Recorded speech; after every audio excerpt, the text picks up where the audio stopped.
Good morning, everyone.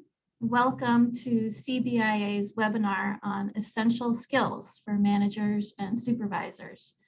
We've got a great group today. There are about 100 of you out there listening in, and a good variety of managers. We've got foremen and shop supervisors, HR directors, as well as a lot of VPs and CEOs and company owners.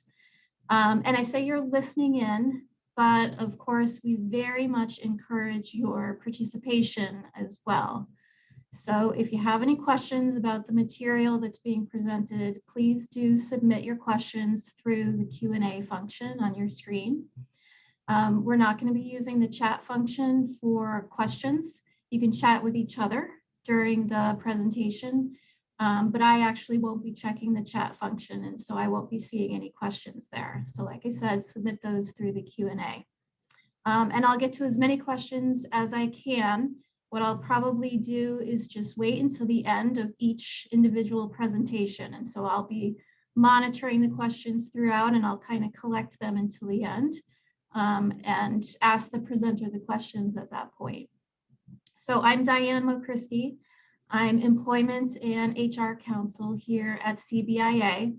I've probably spoken to a lot of you on the phone about your HR and legal issues. We've been talking a lot on the phone and in webinars about legal issues like quarantining for people sick with COVID and the new paid FMLA and the new COBRA subsidies. And all of those are incredibly important, very specific legal issues. But today, I'd kind of like to do things a little differently. We're going to focus less on the black and white rules and more on just the incredibly challenging situations that managers find themselves in today's workplace. And sometimes the reason they're so challenging is because there's no specific one right answer. After all, you're managing human beings, right? Not robots. And human beings have conflict and problems at home and substance abuse issues and personal issues that they can't help but bring to work. And these personal issues can affect performance. They can impact the way employees interact with each other and work with each other. And they can impact how an employee receives criticism and feedback at work. And that all affects performance, that all affects output, how your company performs, and how the employees perform individually. So these are the types of things that we kind of want to focus on today. So we're going to talk about strategies and skills that managers can use to navigate some of these issues. And today, none of the panelists are lawyers, and that is a good thing. Nothing personal against lawyers. I'm one, after all. But today's seminar isn't for lawyers. Instead, we're going to hear from professionals who are experts in the fields of psychology, diversity and inclusion, conflict and crisis management, because there's so much turmoil in the world right now. So let's acknowledge that, and in light of that, see if we can learn how empathy and respect, professionalism, proactiveness can change the culture of your organization and make you a better manager. If nothing else, the goal of this seminar, from my point of view, is to make you think. And so on that note, I'm thrilled to be able to introduce our first speaker of the morning, Joelle Murchison. If you haven't heard of her yet, I think you'll be seeing her name around more and more. Ms. Murchison is kind of the epitome of what most of us think of when we think of an inspiring leader.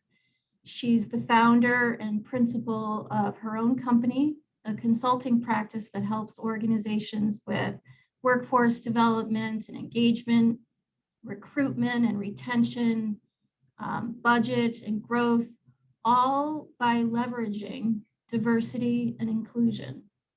She's the executive director of the Lawyers Collaborative for Diversity. She's not a lawyer, I already promised that, but she heads up an organization that was formed for the purpose of advancing diversity in the legal profession.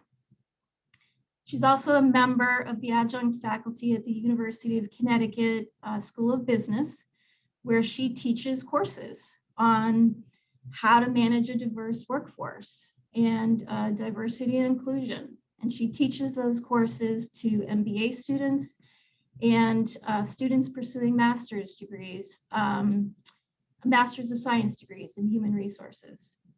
She's a graduate of Brown University, the Harvard Graduate School of Education, and Syracuse University's Newhouse School of Public Communications. So she has said that she takes her professional and leadership cues from her mother, who was actually a trailblazer in her own right.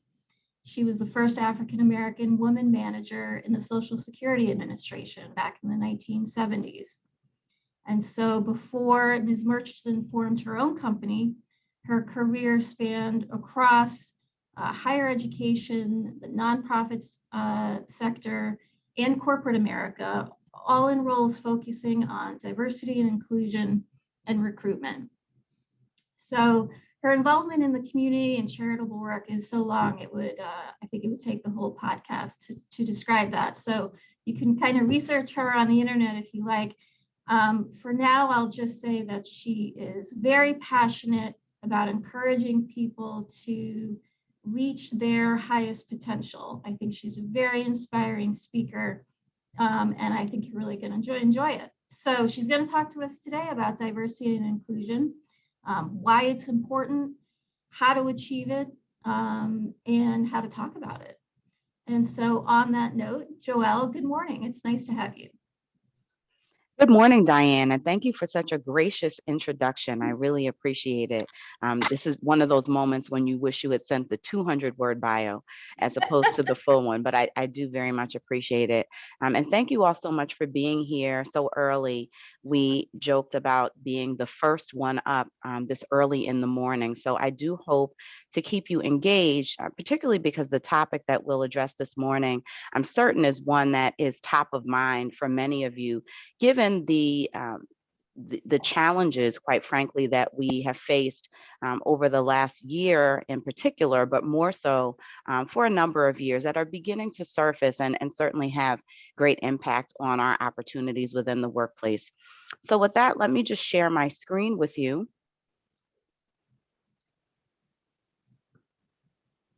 Slide this over a bit. Okay, so as Diane mentioned, today we are going to spend just a moment talking about how to leverage diversity, equity, and inclusion in the workplace. One of the things that I think is most critical in beginning this conversation is aligning our conversation around language.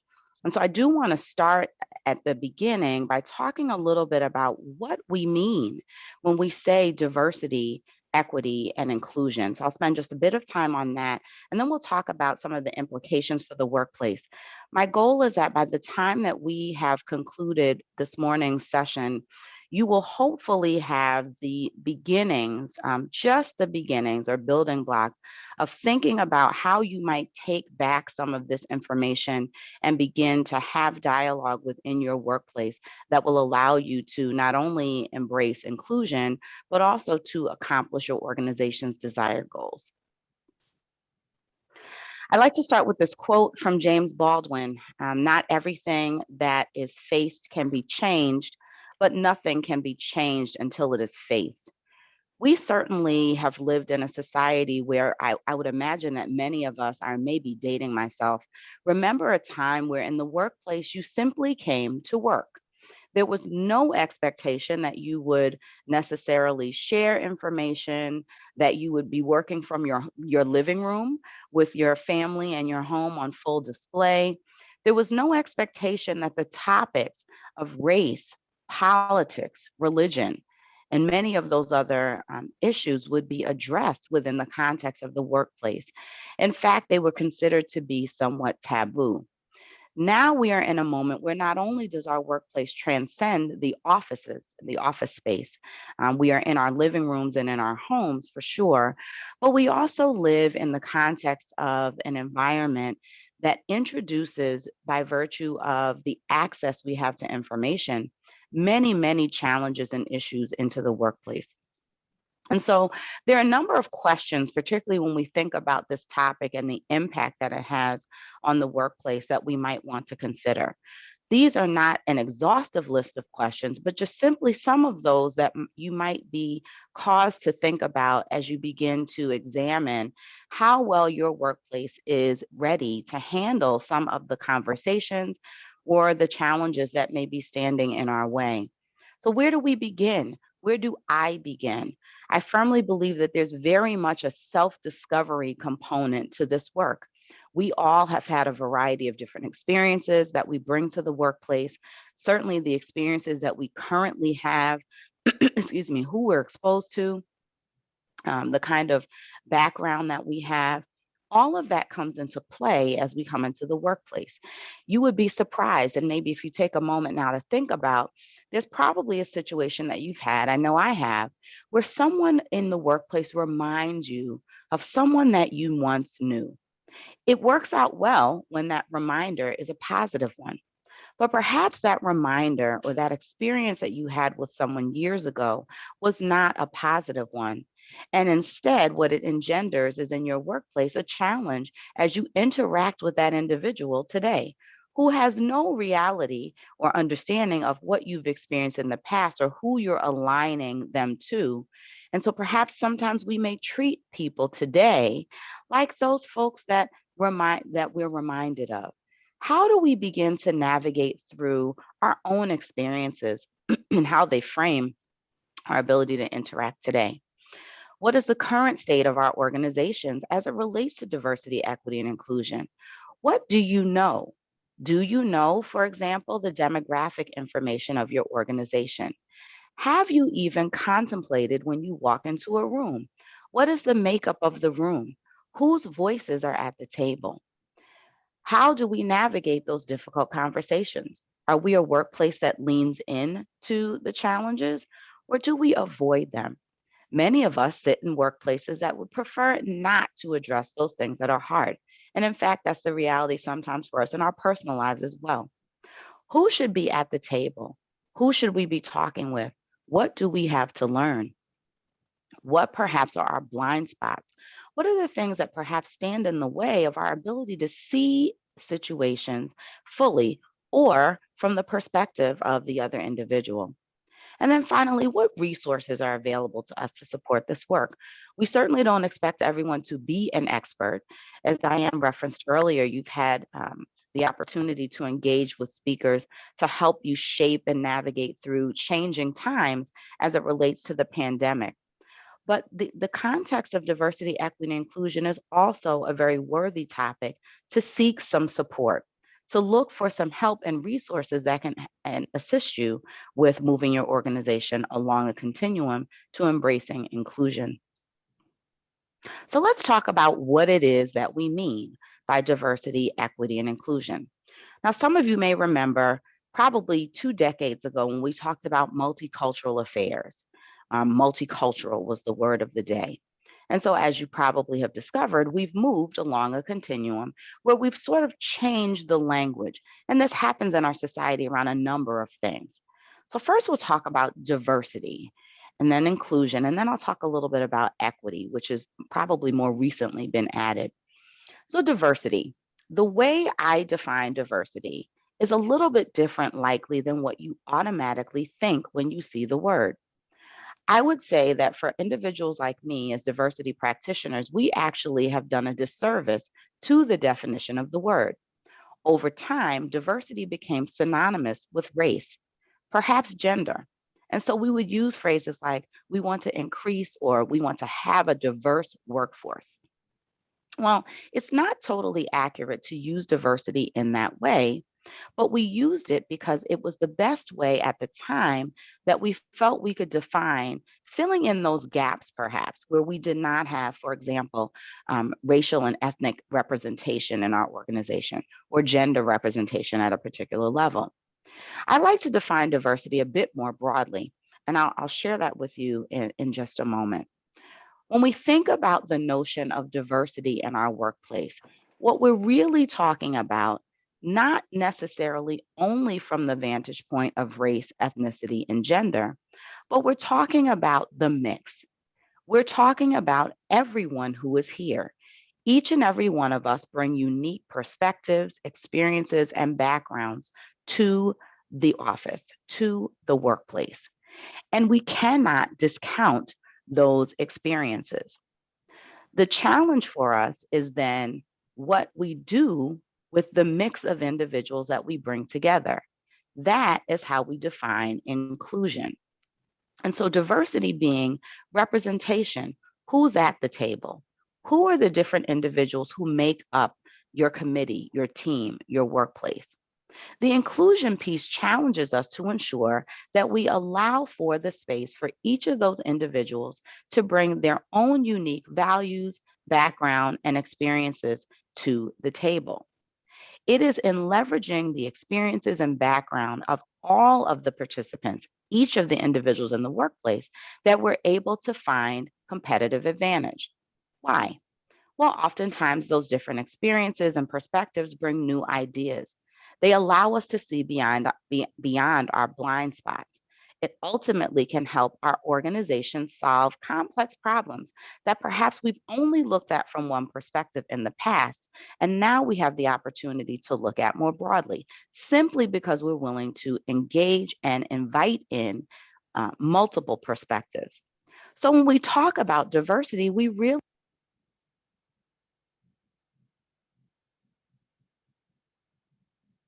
diversity that allow us to bring our uniqueness to the table. I also like to talk about diversity in the context of food. Now, many of us will say, well, when we talked about things in the context of multiculturalism, oftentimes our topics devolved into multicultural food fests. Everyone would bring in a sample of something from their cultural background, and we'd all begin to share. But I want to talk about it a little bit differently. You see, I'm a foodie, and one of the things that I particularly enjoy is a sweet and savory salad. I'm going to explain to you why this is important to helping us to understand the importance of diversity and inclusion by describing to you what actually needs to be in this sweet and savory salad that I love.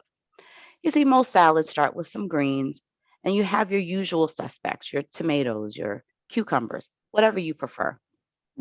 But for me, one of the things that I particularly enjoy is having a little bit of a salty and sweet combination. So I like to add perhaps some blue cheese, maybe gorgonzola, something of that nature.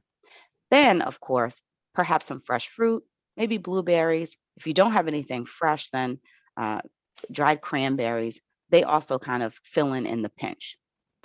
You top it off with a wonderful, in my preference, balsamic vinaigrette or something of that nature, and you toss it all together.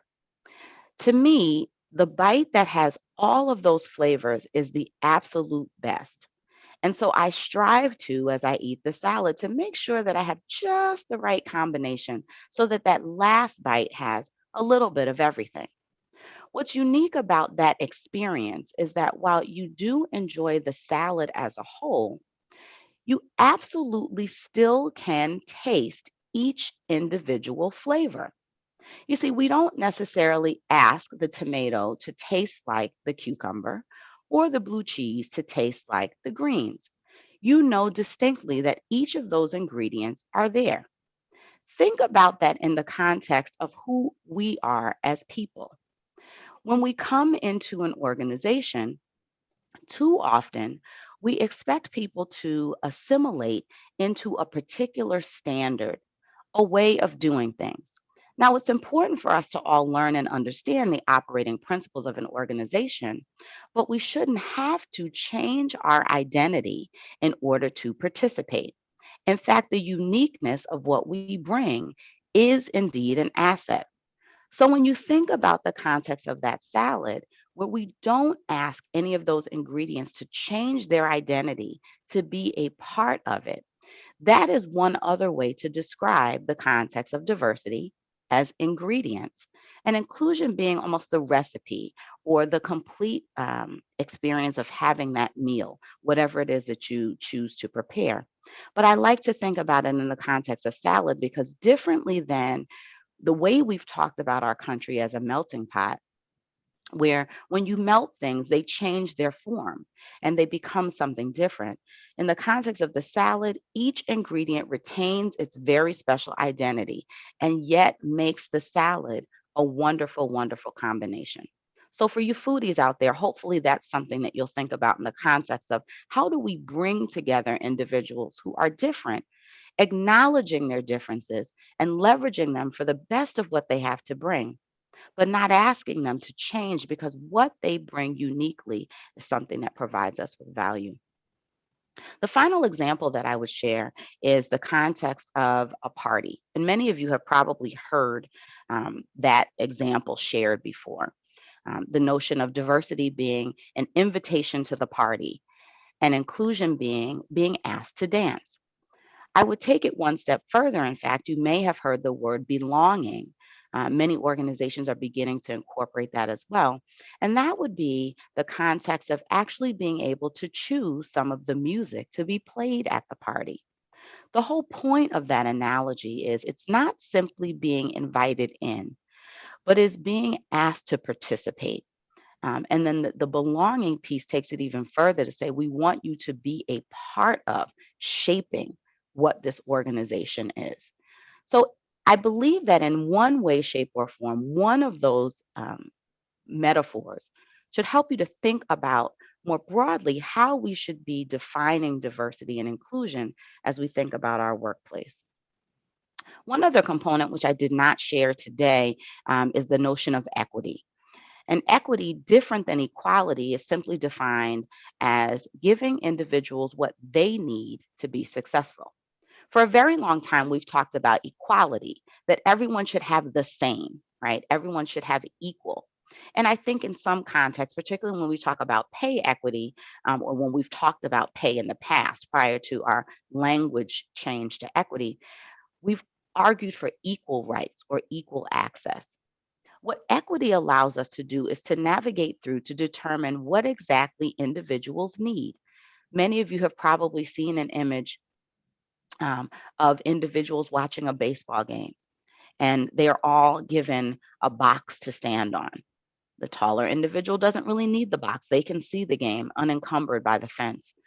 There's someone in the middle who's a little, sort of medium height, who with the box can now see um, in a better way. And then there's someone who's a little height challenged, who even standing on the box has no visibility to the game. What they then realize is that perhaps if the person who's taller gives their box to the more height challenged individual, perhaps they can see. And so the image displays that there's a tall person who doesn't need a box, someone who's medium height who needs one box, and then someone who's height challenged who needs two boxes in order to be able to see. The context being that we don't all need the same things in order to be able to get access, but that we should be in a position to provide the way or access in the way that an individual might need differently. And that is a person centered approach. And I think many of us with an HR background can speak to how important that is in terms of engagement within the workplace. So let's dig into diversity just a little bit further. Again, we've done a disservice as diversity practitioners over time because we've talked so much about the notion of diversity as it's connected to primarily race and gender. The image that you see in front of you really breaks out, and this is from a book, Emotional Intelligence and Diversity by Lee Garden Schwartz, Cherubosc, and Rowe. And they describe diversity in this four-layer concept.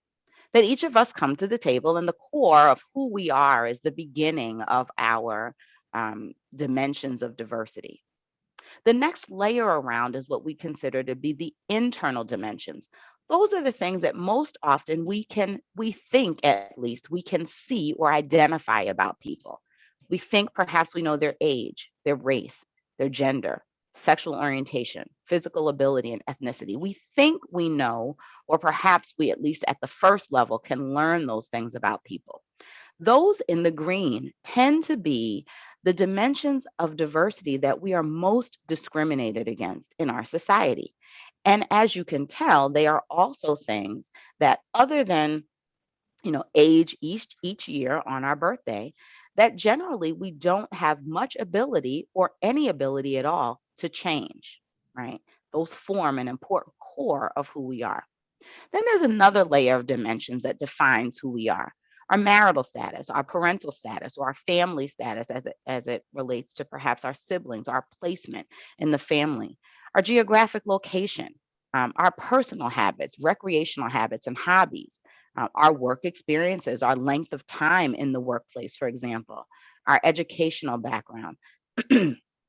And then yet another dimension, the organizational dimensions. When you think about the workplace, whether you're a manager or individual contributor, perhaps in a union environment or your political affiliation, excuse me, work location, your seniority, your classification within the organization or your functional level. All of those dimensions ultimately impact the way that we see individuals in the workplace. And sometimes they impact the access that individuals have to the workplace. Now, when we talk about diversity and inclusion more broadly, and I should say certainly, please feel free to submit any questions that you have via the Q&A. You can submit them now, or we'll take some time at the end. But I like to make sure that if folks are thinking about things, you can certainly feel free to put them in as we go along. So when we think about the context of diversity and inclusion in our society, it's important to navigate through a continuum. When I think about where we began, if you will, it's probably back in the 70s or so. And our focus around diversity and inclusion, though that was typically not the language we used, we talked about affirmative action, was rooted in compliance. So just to go back to the legal piece again, a reference to lawyers earlier, the compliance piece really caused us to think about what must we do to avoid getting into any potential legal challenges.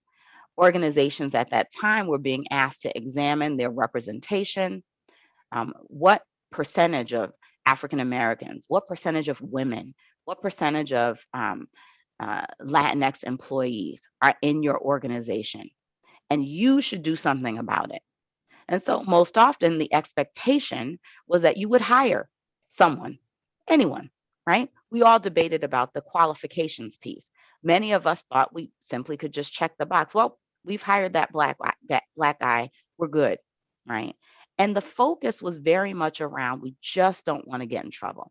We weren't really thinking about what value perhaps might we bring to the organization simply by bringing different voices or folks with different experiences.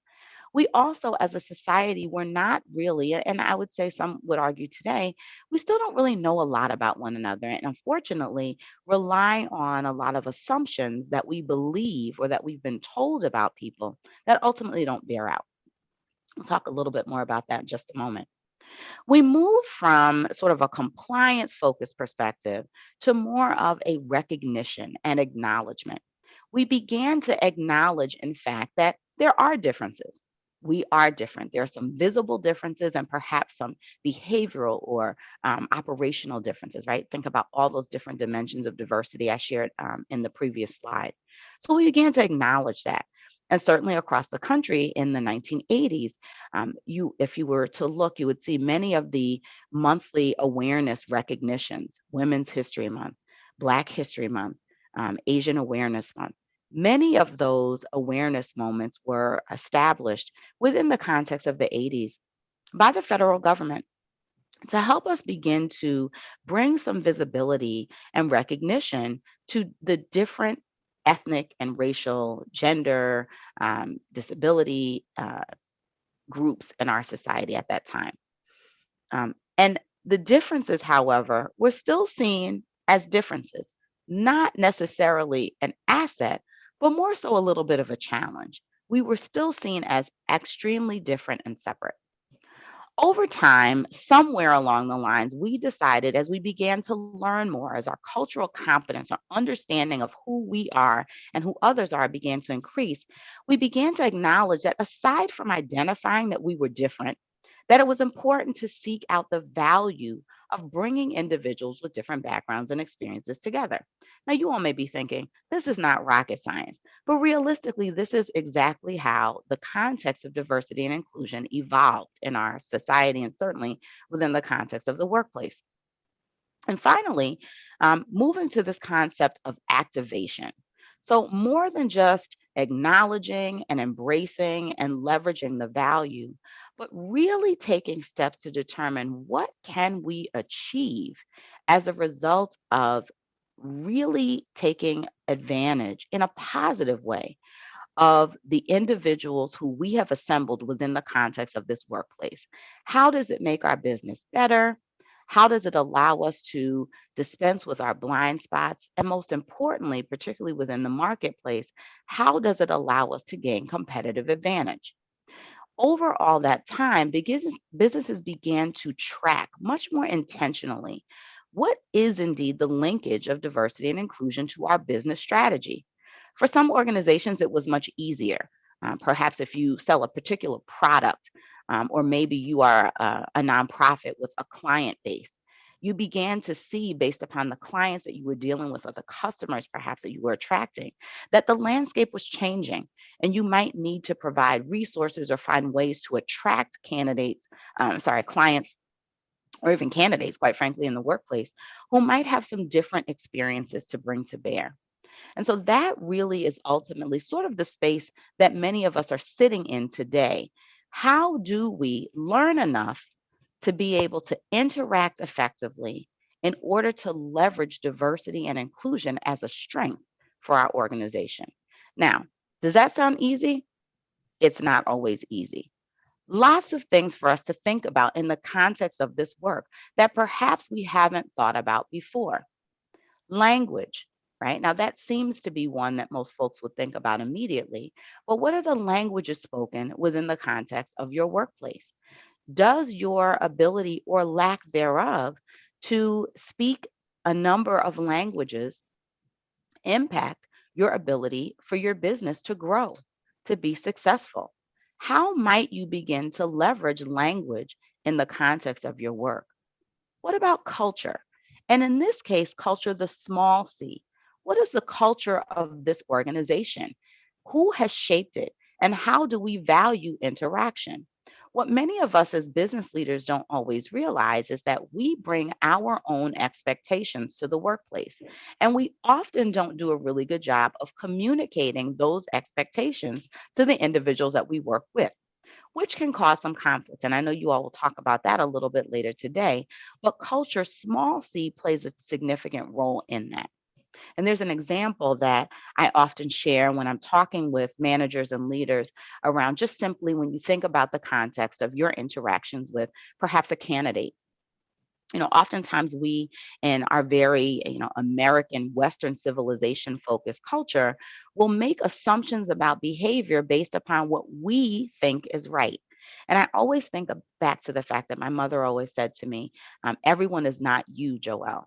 And I think that's probably one of the best pieces of advice I've received because too often we go into the workplace and we make assumptions that people will behave exactly as we do. We say phrases like, well, you would think that people would do. Well, you might think that, but others may not. And so we set ourselves up in some instances for disappointment and failure when we believe that somehow by osmosis, our staff will simply understand how we expect that they should behave. We as managers must take the opportunity to be intentional about what it is that we expect so that there's clarity in the organization and not a lot of miscommunication as a result. There are also stereotypes that are at play, bias, microaggressions that, if we were really honest with ourselves, sometimes come out to play when we least expect them. The whole notion of unconscious bias. What are things that we perhaps are thinking about or even acting upon based upon those messages that perhaps we've been taught or we've learned over time that may actually have no bearing on the particular situation at hand? How do we begin to navigate through and dismantle those thoughts? We have to think about gender and the role that it plays in the organization. What have been traditional gender roles and how are things changing? How might we, because of our past experiences, be standing in the way of progress? Thinking about community, what does that mean?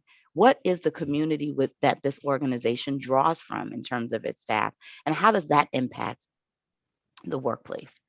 So ultimately, when we think about the value of diversity and inclusion in organizations, it's about embracing inclusion as a lever to to gain competitive advantage in the marketplace, whether it's with customers or even in the context of clients. And certainly when you think about the aspect of talent in your organization, to be able to attract, and I see a typo, those kinds of things drive me nuts, retain and engage talent within your organization. How can you leverage your own values and experiences with diversity and inclusion to engage talent and to allow them to find a place where they can give even that discretionary effort? Now, the bigger challenge around this, of course, is as I indicated earlier, we don't really know how to have these conversations in our workplace because for generations we've been told that we're not supposed to have them. And yet now there is an expectation, not simply about workplace topics, but those topics that we typically would imagine would fall outside of the workplace. I want to share some facts with you from a survey that was done by Mary Frances Winters in her book, Inclusive Conversations, which is one that came out last summer, and I would absolutely recommend. It's a quick read, and it's her second book. The first one is titled "What We Can't Talk About That at Work," and it really gets at specifically some of the nuances around talking about some of these issues that are facing us today. But in a survey that she did for her book, she found that nearly 4 in 10 working Americans say that their managers um, frequently engage in honest conversations about the workplace, or they fail to engage in honest conversations about the workplace. 1 in 5 Americans are uncomfortable engaging in such conversations. So hold on. Most Americans say their managers don't talk about work topics or honestly talk about topics within the workplace. But then, even if they did, many of them would be uncomfortable even engaging in such conversations, right? So there's an issue there. What we know to be true is that the lack of effective conversations in the workplace absolutely impacts not only retention, but productivity as well. That should be a significant concern. So, how do we begin to create workplaces where not only are managers more comfortable honestly engaging in dialogue with their colleagues around topics related to work, but also creating a space where those employees are comfortable navigating that conversation? We know that an increased capability to do that will help us to retain employees as well as to see increased productivity. Now, on the flip side, there was a survey that was done by McKinsey, the Women in the Workplace study, that talks about after the Me Too movement, what the notion of dialogue was across gender within the workplace. What we learned is that an increasing number of men, 60% in fact, in this survey, indicated that they're afraid of mentoring, socializing, or even being alone with women at work, afraid of being misunderstood, or perhaps saying something because of what we've experienced that may not be received in the way that they would have expected. That discomfort as well, an inability to interact, particularly in workplaces where we know that in many cases we have either, in my experience and in the insurance industry, overall, the population of women significantly outpaces the population of men. But what we also know is that oftentimes in senior leadership, we still see areas where males outpace women, even when there is an overrepresentation of women within the context of the workplace. So clearly, Not only do we need to be able to connect more generally, but we also need to be cognizant of the implications around our conversations, both around gender and certainly around race and ethnicity and other topics that identify who we are within the workplace.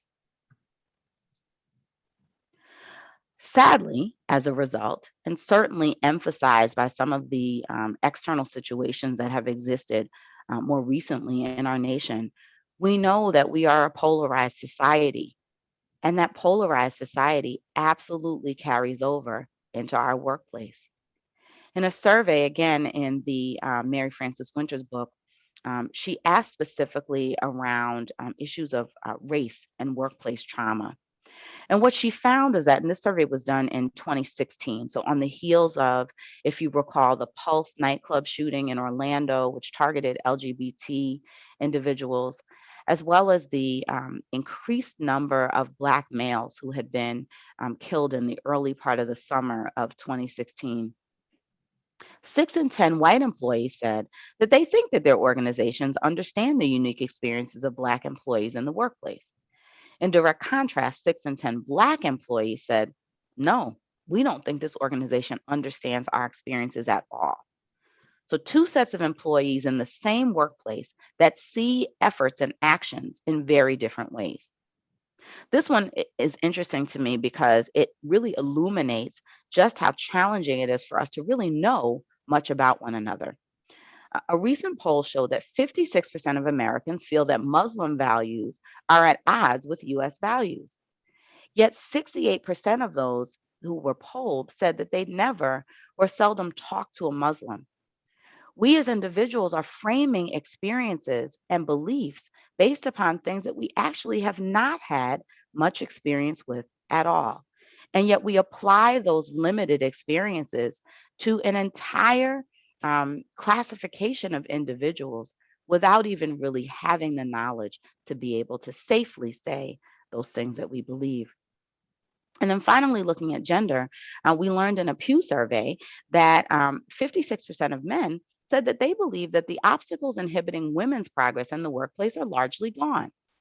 However, only 34% of women share that same view. So, as you can see, while we exist within the context of the same, excuse me, workplace, in the same society, many of us see what is happening in very, very different ways.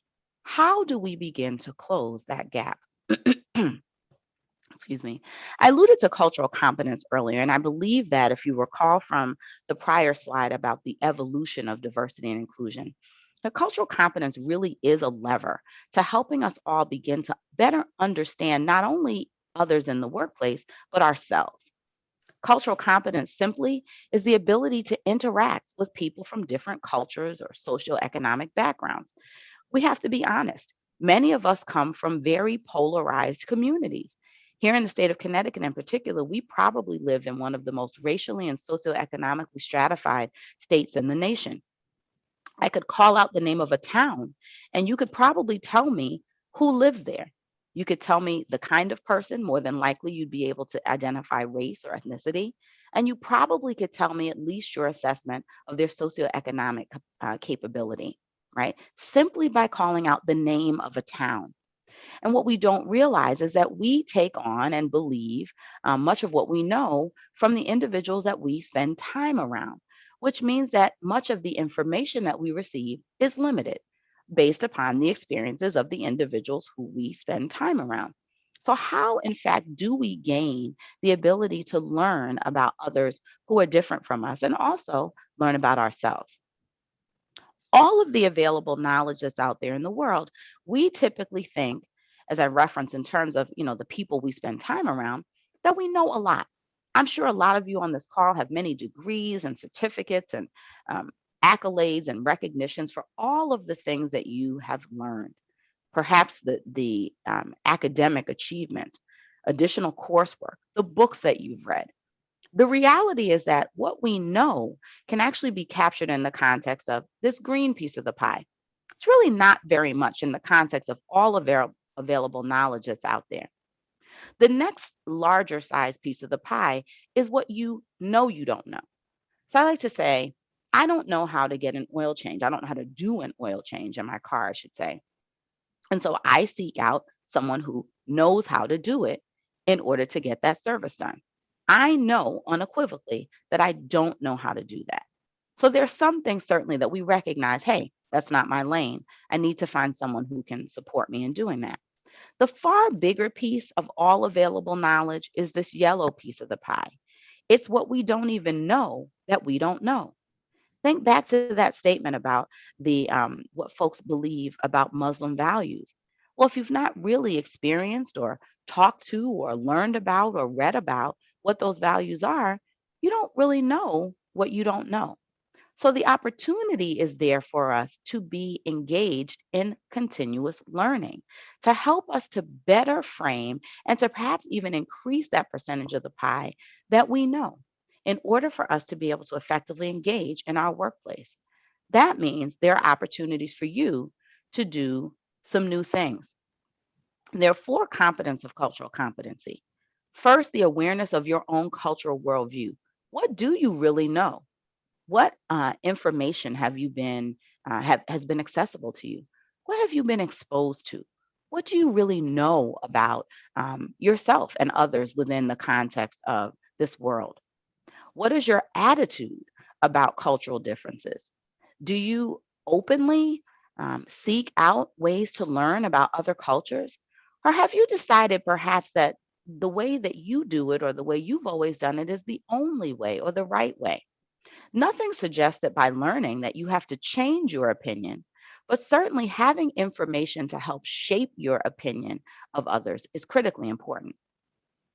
What is your knowledge of different cultural practices and other worldviews? I'll give you one example. We have always been very sort of focused on one particular way of acknowledging when we greet someone. We have always emphasized shaking hands. The handshake means something to us within the context of our culture.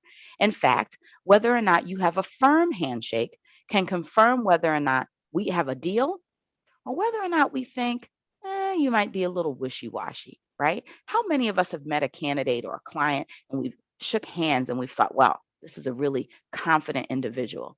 Or on the other hand, had that little limp handshake and thought, what does this tell me? Well, in the context of the pandemic, a handshake goes right out the window. In fact, it'll probably be a long time before we feel comfortable even touching people again. So, what can we do? How will we greet people? Well, individuals all around the world have been greeting one another in different ways for a very long time. Perhaps in some instances, we've looked at their methods of greeting as archaic or odd, right? Maybe a nod or a slight bow to someone now doesn't seem so odd because we don't have that handshake to rely on, possibly an elbow bump. There are cultures across the world that have been using those methodologies for a long time. Now we've had to understand and embrace different cultural norms in order to help us navigate through this moment. And then finally, cross cultural skills. Once you've learned all of these things, how do you leverage your knowledge to be able to interact effectively with people from different cultures? How do you respectfully ask questions and make yourself available to answer questions so that you can have some uniform understanding? So, what are some things that you can do in the context of thinking about how to prepare for increasing this dialogue within your organization? Well, one would be focusing on yourself. You are where it begins. What is your cultural self understanding? What do you know about your own cultural identity? And what are your beliefs about others? How do you get beyond blindness? For a very long time, we've talked about, I don't see color, I don't see race. But in fact, we do. Our subconscious minds take in lots of information. And when we do, we connect that information to what we have stored. Whether we know it or not, there are images and messages that have been shared with us, both by our family members and people we love, as well as through media sources and news and movies and books and all the things we take in that help shape what we think we know about people. How do we get beyond that blindness and acknowledge that we, in fact, do see things about people? that we try to discount. The challenge for us is to now turn that around and say, I acknowledge who you are, but now let me take this opportunity to get to know you for you and not based upon a broad stereotype, perhaps, or classification that I have of people who might look like you or come from a town like yours or have a certain level of education that you have, etc. Facing our fears and biases. Yeah, well, it does begin with us.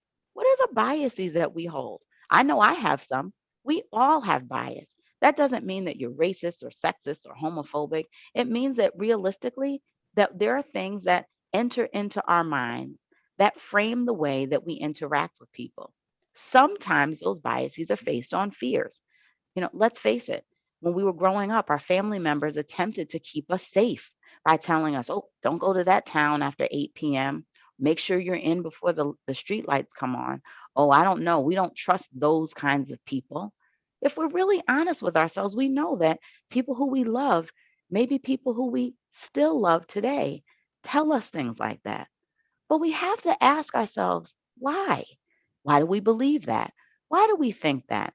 And what are the things that we need to begin to dismantle that keep us from engaging with people who might be different from us but have much, much value to bring to the table? And finally, acknowledging the power and your privilege. As managers and leaders, oftentimes we have been given power by virtue of our roles, but we also have access to things via the privileges that we enjoy that may be based on race or placement or educational status or a variety of other things that are not universally available to the individuals that we interact with. So just being cognizant of those things that we count as privileges that may not be shared by the individuals that we work with as we begin to interact. Asking questions that don't assume, but asking to seek because of curiosity and interest in gaining knowledge. So, my challenge to all of you today, in just this short period of time, is to think about perhaps based upon what we've shared, what we've discussed today, what can you do differently beginning right now? What, based upon what you've learned or heard this morning, suggests is something that you can begin to do literally today differently based upon what you've learned? And then, secondly, I know some of you are here, with a number of folks from one organization, or some of you might be the only person from your organization. But what can you take back to help one another within the context of your organization to begin to create an environment that allows for dialogue, that allows for growth, that allows for embracing inclusion? What have you learned today that might be able to help you change the culture of your organization? What can you learn from individuals within your staff, individuals within your client base or your customers that can help you to remove and avoid some of the blind spots that you have to ultimately allow your organization to gain competitive advantage and to achieve its desired goals? Diversity and inclusion, in my mind, is not a bolt on, it's not a separate conversation. It is absolutely an integral component of helping us as organizations to grow.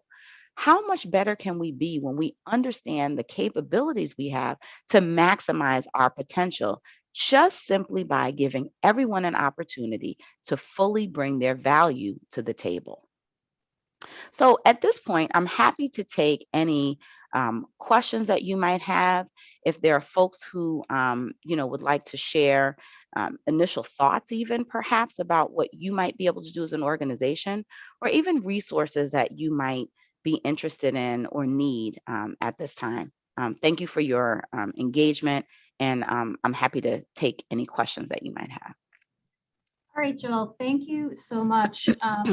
The first question that has come up has to do with the current events going on now, like the Derek Chauvin verdict, protests, the violence at the Capitol, things like that. So when those things happen, and they're a part of everyone's world outside of work.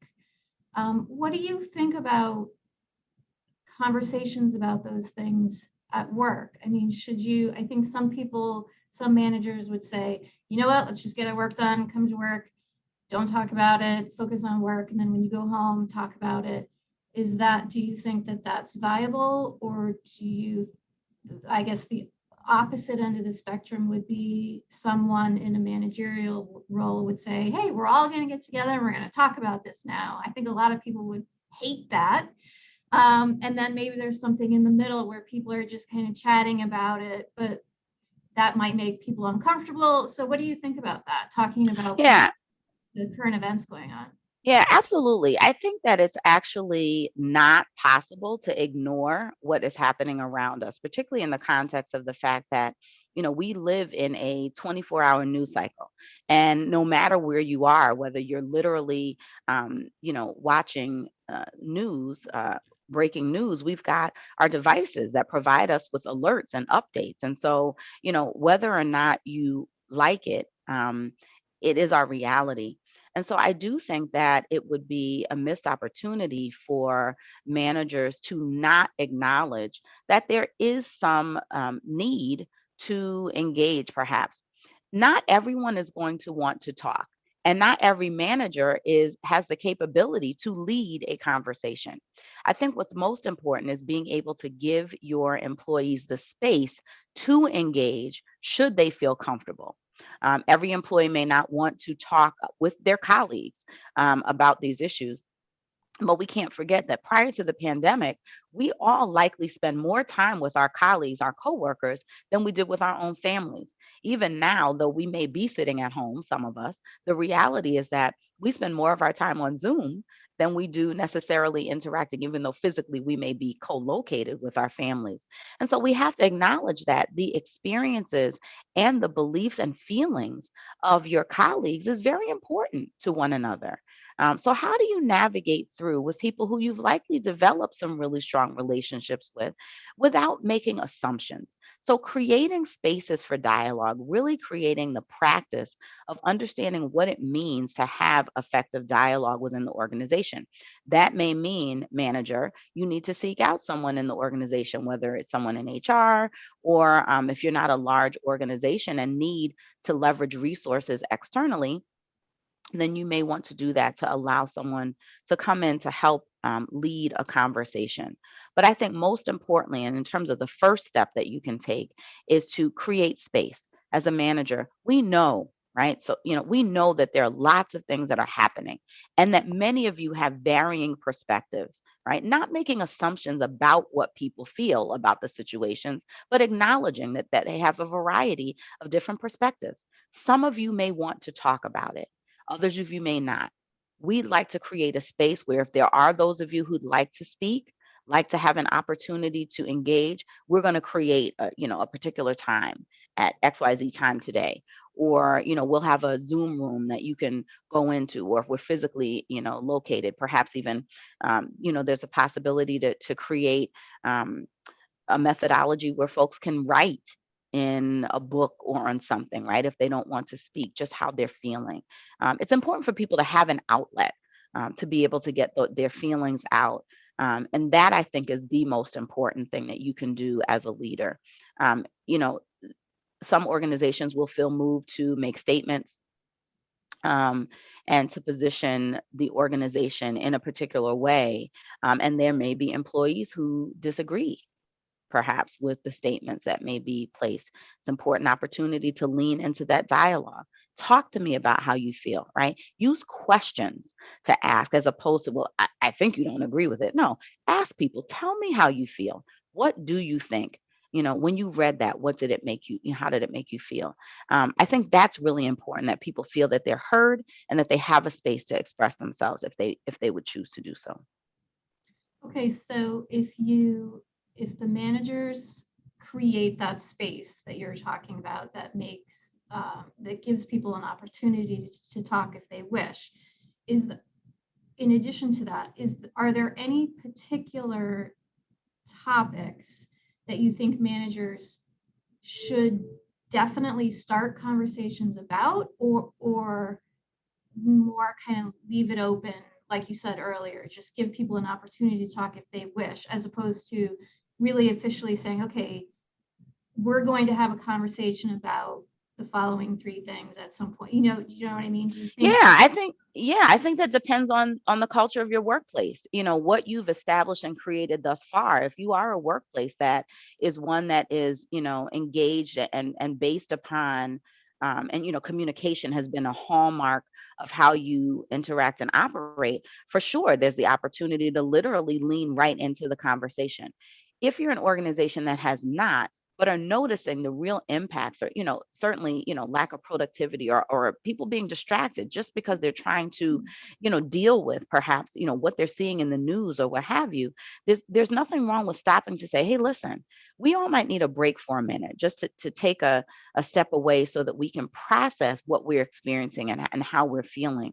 But I think if the organization has already developed some context around trust and dialogue as a part of their culture, then absolutely, I would certainly suggest, yes, lean in to the conversation, lean into the topics that are available. But in any situation, I would not advise a manager or supervisor to lean into the conversation unprepared.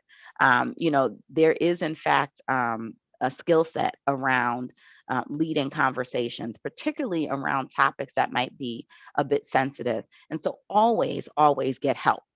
Use a resource, look for a resource that might be available to you, whether it's someone internally or there are lots and lots of resources that are available via the internet, podcasts and things of that nature. What I often do is I'll type in talking points or thought stimulators. Find a resource to help you so that you don't feel alone. Get together with a couple of other managers and say, hey, how are you going to approach this? But I wouldn't, if you have not done that in the past, I would not approach it directly head on. I think the culture of your organization is really going to determine how you approach particular topics that are in play. Okay, so when you mentioned earlier in your presentation, when you were talking about the recipe and the ingredients and actually asking people to dance, to actually participate, is that what you're talking about now, or is there something different? Is there a way that, in other words, is there a way for a manager, a specific example, a way that a manager can ask his or her employees to participate? Yeah, absolutely. I mean, so that is really the hallmark of inclusion. So it's beyond saying, well, yeah, we've got diverse representation on our team, but have each of those individuals had an opportunity to really bring their values to the table? Are they able to bring their whole self to work? So perhaps, do you know who they really are, right? What are some of the unique skills that they might have that might be outside of the scope of their workplace that could in fact be really important or engaging? So how do you create an environment where people feel like when they show up that there's value to their being there, that their experiences and perspectives are actually wanted and sought after, and are a very viable component of how the organization does business.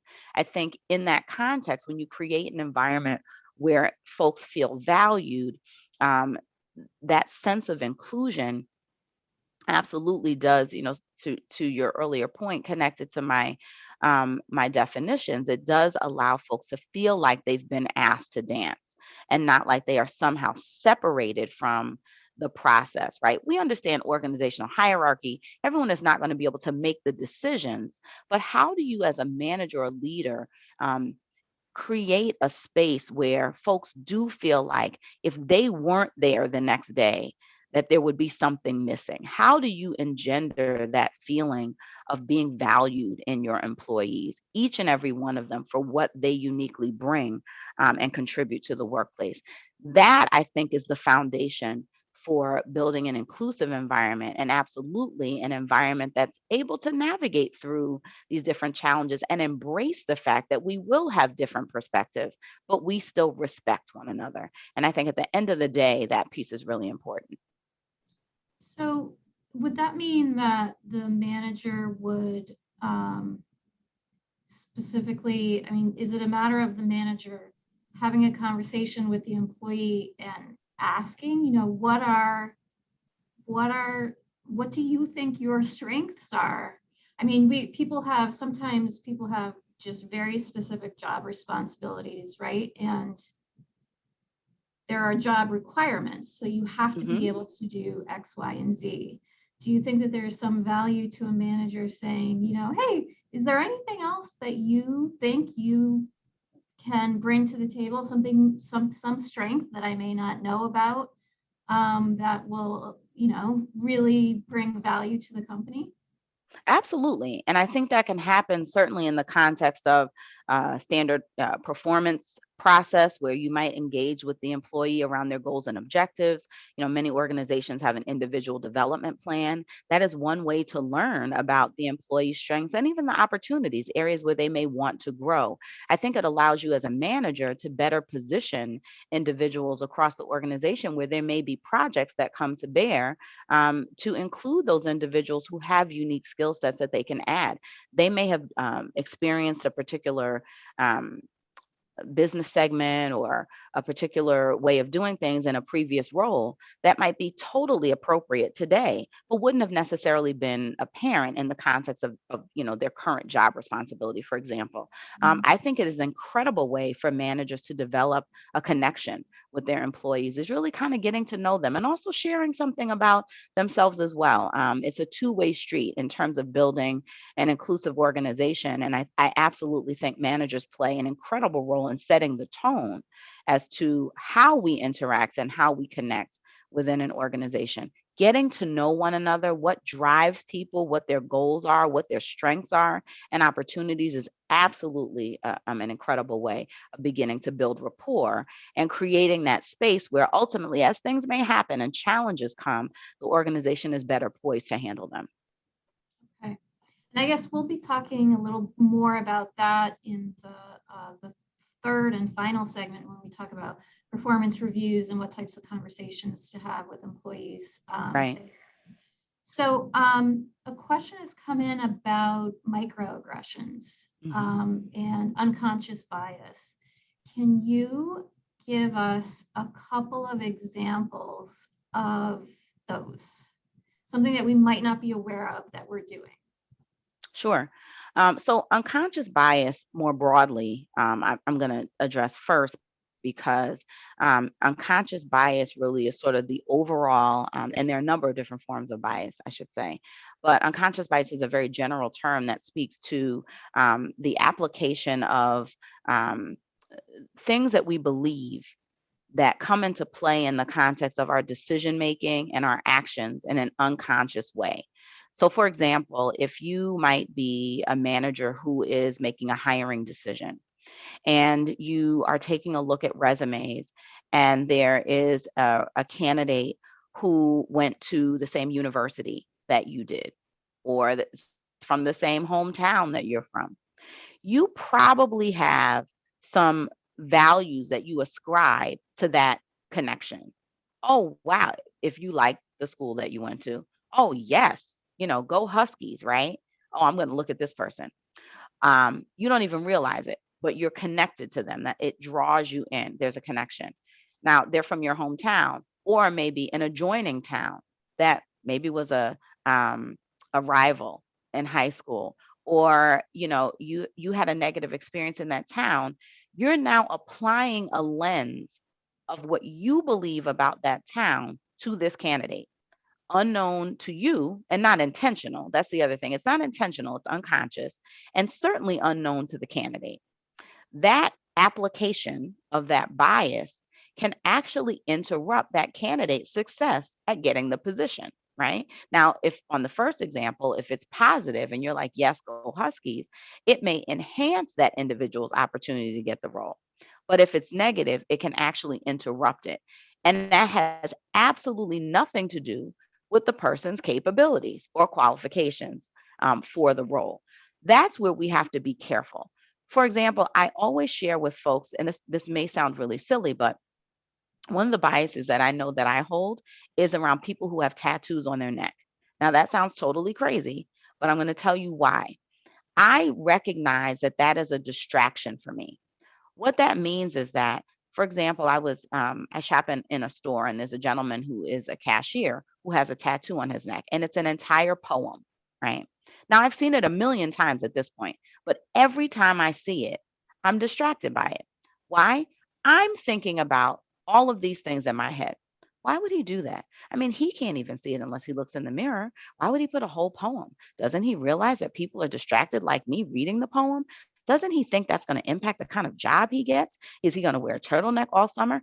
This is all of the stuff that's in my head, all the judgments I'm making about this young man when all he's trying to do is bag my purchases, asking me if I found everything I needed, delivering excellent customer service. But am I paying attention to that? No, because based upon my values and my judgments, I'm fixated on that tattoo.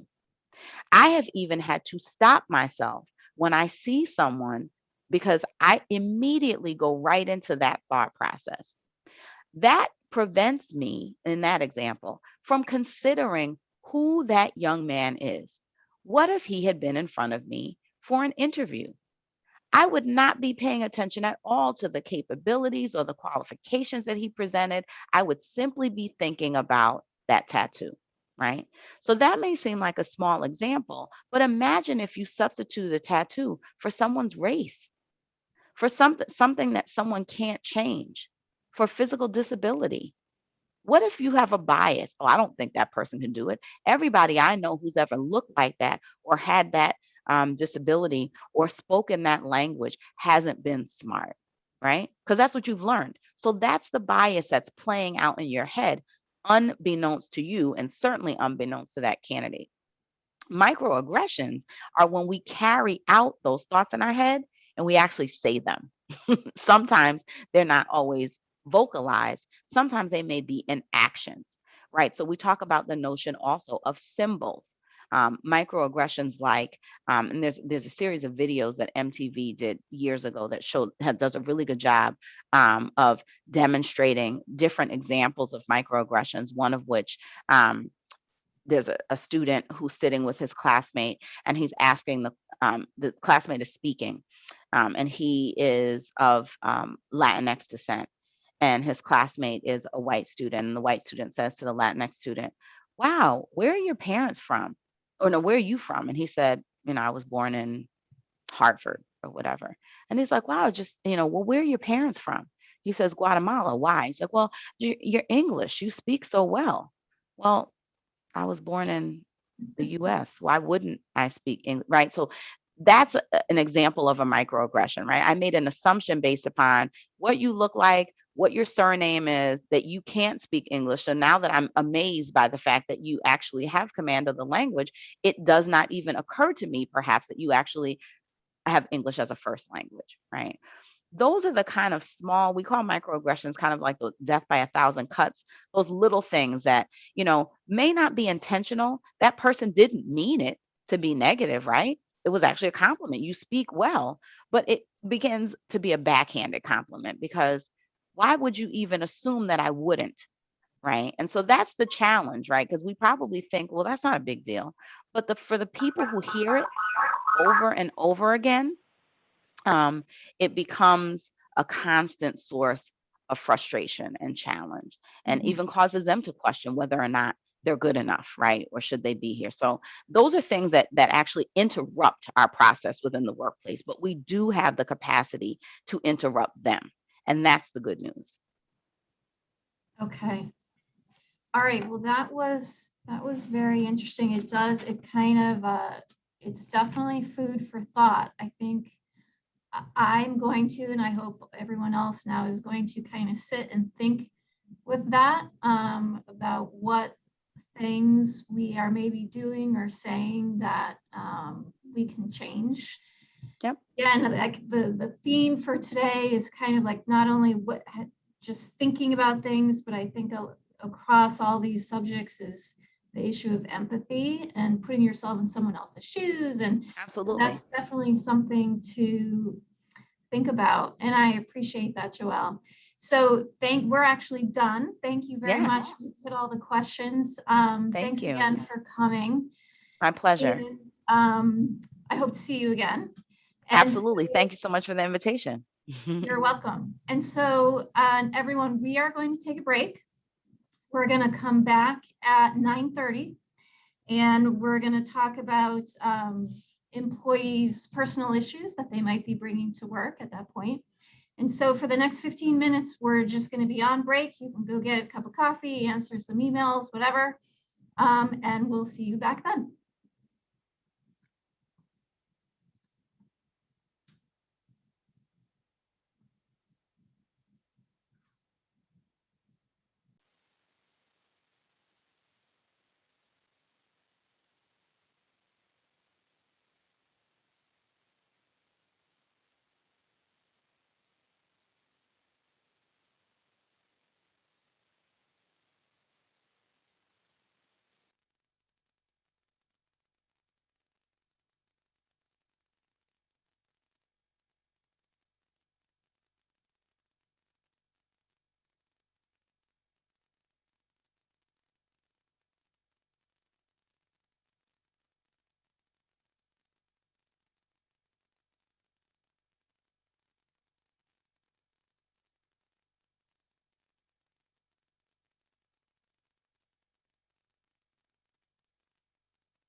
Welcome back, everyone. We will get started in just a minute.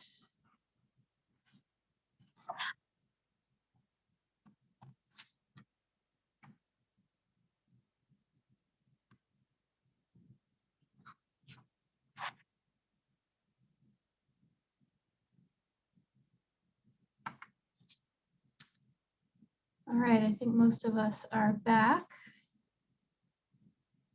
So our next segment is going to focus on strategies for managing employees who have personal issues that inevitably make their way into the workplace. So we're going to hear from a team of two on this issue. Dr. Scott Service is the Director of Solutions Employee Assistance Program. He earned his doctorate in clinical psychology from the University of Hartford. He's an organizational consultant and board certified executive coach with over 15 years of coaching and management consulting experience. He's worked with senior management teams to develop talent management and leadership development programs. And he's got a wide range of experience as a leader and manager, executive coach, trainer, and facilitator. He also has 25 years of counseling and management experience. And so in that role, he provides consultation to supervisors and human resource managers, and he facilitates workplace and wellness trainings for client companies. He's been an adjunct clinical faculty at both the doctoral and master's level graduate programs. And then with him is Marlene Kerbin. Ms. Kerbin earned her MBA in healthcare and her master's degree in marriage and family counseling. She has more than 20 years of experience in nonprofit management and leadership positions. And so with both a clinical and business background, she consults with human service agencies on business development projects, grants, and communications. And so I'll turn it over to both of you. Good morning.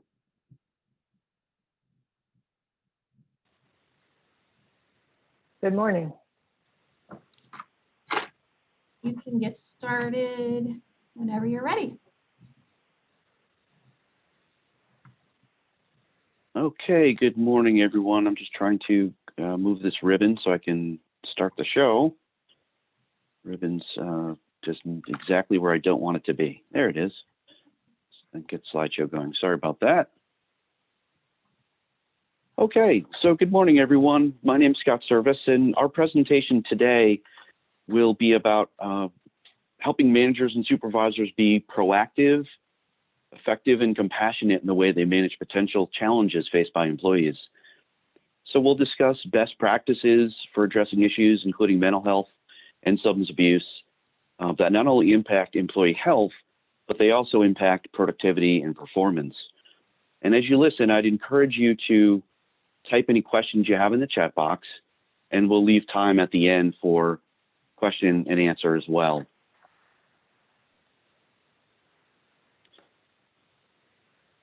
So objectives today are to discuss how to identify employees' personal issues that impact performance, understand why empathy is an important leadership skill, and to review how to effectively intervene with a troubled employee.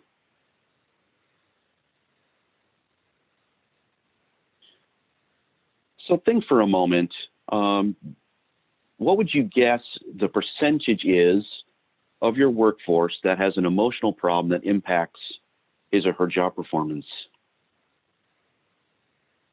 Just give you a second to think about that. At any given time, about 20% of your workforce suffers from an emotional problem that would impact their job performance. So 1 out of 5 people, which is a pretty significant number. Even before the pandemic, about 1 in 10 adults reported symptoms of anxiety or depression. And today those numbers are even much higher. A study by the Kaiser Family Foundation, which was in January of this year, found that about 41% of surveyed employees reported symptoms of anxiety or depressive disorder. So what's the impact of that? We know that depression has a significant cause of lost productivity with workplaces, and it costs employers about $44 billion annually based on the lost time in the medical treatment that's associated with depression. So we know that the change in anxiety and depression has worsened quite a bit, and people are predicting that the pandemic may have long-lasting effects as well. On the other side of the coin, the question would be, what percentage of workers misuse alcohol or other substances? And the answer to that question is about 1 in 6. And that number also has increased more recently. About 13% of adults, when they studied this in June of last year, reported new or increased substance abuse due to the COVID-related stress. Data from last year showed drug overdose were particularly pronounced right around the time of the lockdowns between March and May of 2020. In Connecticut, alcohol sales soared during the pandemic. Nationwide, alcohol sales increased about 54%. So we know that these are pretty disturbing statistics. Binge drinking, for instance, was up 41% with women. And overdose deaths have been the highest they've ever been. So how does that impact your workforce? How does that impact your employee population? The key word would be absenteeism. So whenever someone is using substances, they tend to call out more, and absenteeism is about 8 times as high with problem substance abuse users than with employees that don't have those challenges, and that is pretty costly as well. Yet, given all the challenges, we still see that people with mental health issues and substance abuse issues don't seek treatment because of the stigma that's attached to these conditions. So it's really important that organizations think about how they can help their employees seek out help. I'm going to turn over the next section to Marlene. So what performance issues are you seeing either with employees working remotely or in person? And we encourage you to take a minute and send a reply via the chat box if you'd like. We'll give you a couple seconds for that.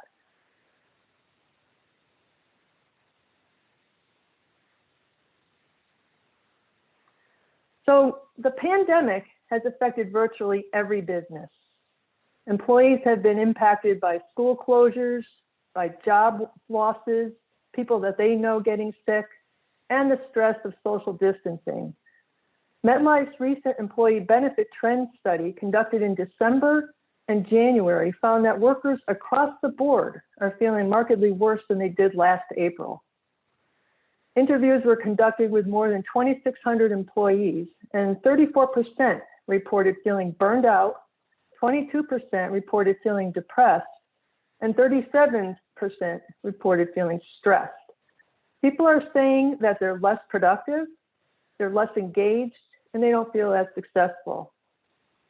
And even now, as more businesses are opening up, some people are fearful of transitioning back to the workplace.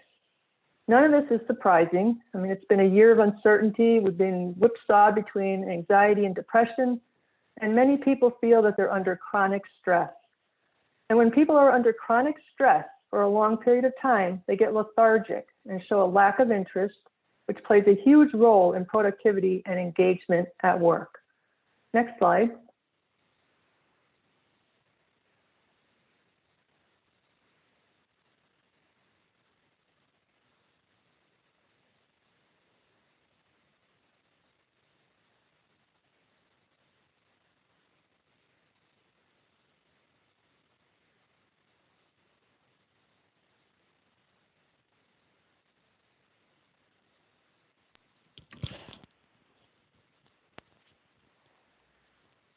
Scott, Are you able to advance the slide?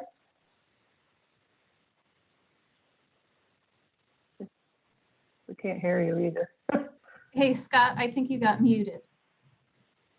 Did you? Oh, I'm sorry. Okay. My apologies. So what I'd asked Marlene, and I apologize because I did hit the mute because I didn't want to interrupt Marlene, was whether or not you can call out from the chat box what people's answers were with respect to the performance issues. Yes. So some people answered productivity and accuracy is an issue, agoraphobia, time management, not meeting deadlines, but not asking for help in managing the work, absenteeism and aggression. And yeah, absenteeism seems to be, has come up a couple times. And we'll get back to that in a few minutes as to how you deal with that.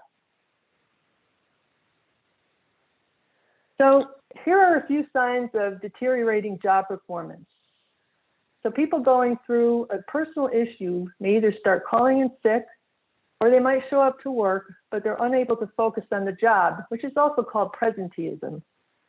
When people are preoccupied with personal issues, it's also harder for them to concentrate and to follow instructions. And other red flags are a high accident rate and work patterns that fluctuate so that you don't know what to expect. And while absenteeism is easily measured, irregular work patterns can be harder to discern. For example, we consulted recently with a manager who wasn't sure how to handle a situation where the employee would be on top of things for a few days and turn in decent work, but then not get much done during the rest of the week, and that was going on for a while. So it was becoming a pattern and the manager was getting frustrated. And we'll talk more about how to hold a job performance discussion, but one of the first things that we suggested to the manager was to document these events. Next slide, Scott. Other signs include resistance and difficulty coping with changes at work and conflict with colleagues. For instance, an employee who normally gets along well with colleagues becomes argumentative and difficult to work with. Another example is an employee coming to work under the influence of alcohol or other drugs. And in that situation, you don't need to determine whether the person is legally intoxicated or what drug they might have used, but you can determine by their behavior if there are safety risks to themselves or others. That's called reasonable suspicion. And if you suspect the person is impaired, it's important to follow your company policy on substance use. Next slide. So these are some physical signs of reasonable suspicion that may indicate a person is under the influence of alcohol or other drugs. Some of these physical signs could also be a symptom of a medical problem. For example, someone with uncontrolled diabetes may have an unusual breath odor and may seem confused and disoriented. If you suspect alcohol or drug use, try to corroborate what you're observing with another supervisor if possible. There may also be behavioral signs, attendance problems, tardiness, a pattern of absences or excessive absenteeism, a decline in performance, productivity, and acting withdrawn from other people. And some psychological signs may include unexplained changes in personality or attitude, sudden mood changes, angry outbursts, inappropriate laughter, and an inability to focus or to concentrate. Next slide.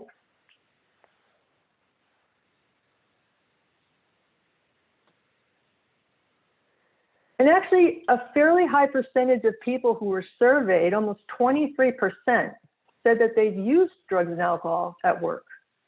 So while the rate of alcohol abuse varies by industry and occupation, no workplace is immune.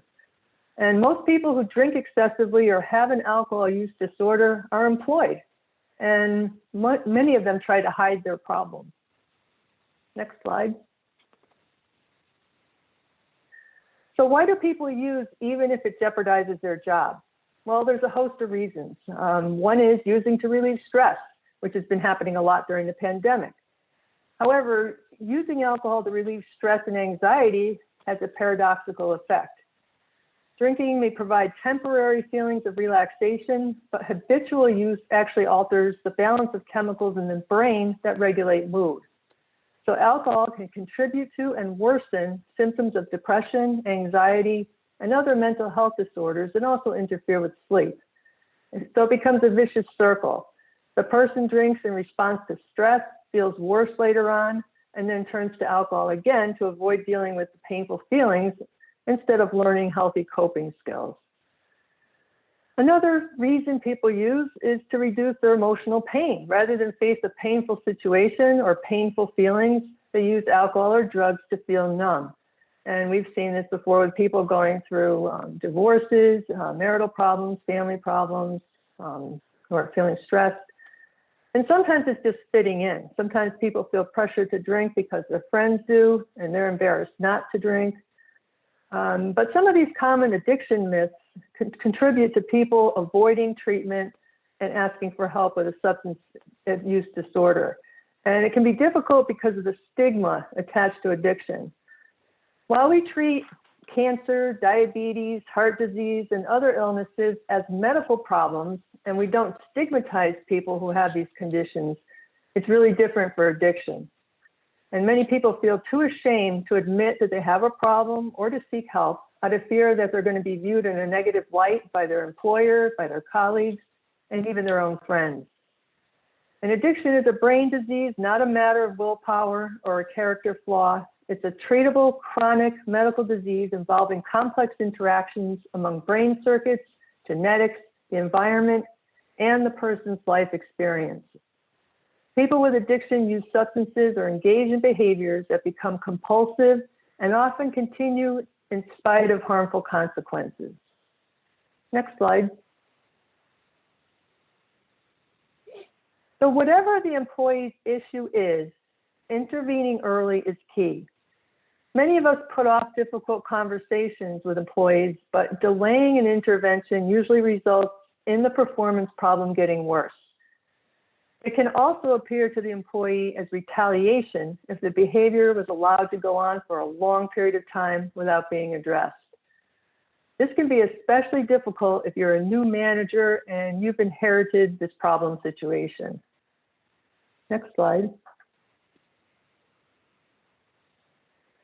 So think of a situation when you had to intervene with an employee due to a performance issue. How did you handle it? And if anyone would like to respond in the chat box, please do so.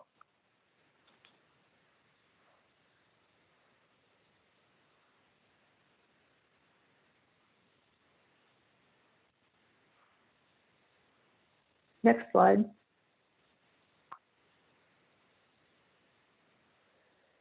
So now we'll go through the do's and the don'ts of intervening with a troubled employee. First, it's important not to get caught up in trying to solve the person's problem. You want to let them know that you're concerned, and maybe informally, you've already asked if something is wrong. You also want to be careful about not prying into the employee's personal life, and there are really a whole host of reasons why you shouldn't speculate on what could be wrong. For example, if you say, Joe, you've been late to work already twice this week, and you seem really quiet. Are you depressed? That could really backfire on you. If Joe thinks you're opening the door to a medical leave, for instance, you want to stick to the facts about performance. And you also want to respect the employee's privacy and obviously not engage in any office gossip. And I'm just going to check on the chat here. Oh, I can't get to it. Okay. Next slide.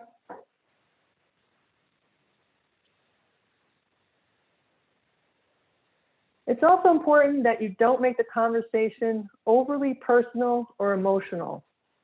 The end goal is to reach a solution to the problem, and to do that, it's important to focus specifically on the inappropriate or undesirable behavior that the employee has demonstrated, rather than attack them personally. There may not be negative intentions behind their behavior. It might stem from confusion, from fear, or personal problems that you aren't even aware of. And the fact is, most of us have had a very difficult time during the pandemic. You likely have employees who are feeling the stress of having their kids at home instead of in school. They may have family members who've gotten sick with COVID, and social distancing is taking a toll on everyone's mental health. So it's a matter of walking a fine line. You want to express concern, but steer away from giving personal advice, and you don't want to ignore poor performance. And now I'll turn this over to Scott, who'll discuss how to be an empathic manager.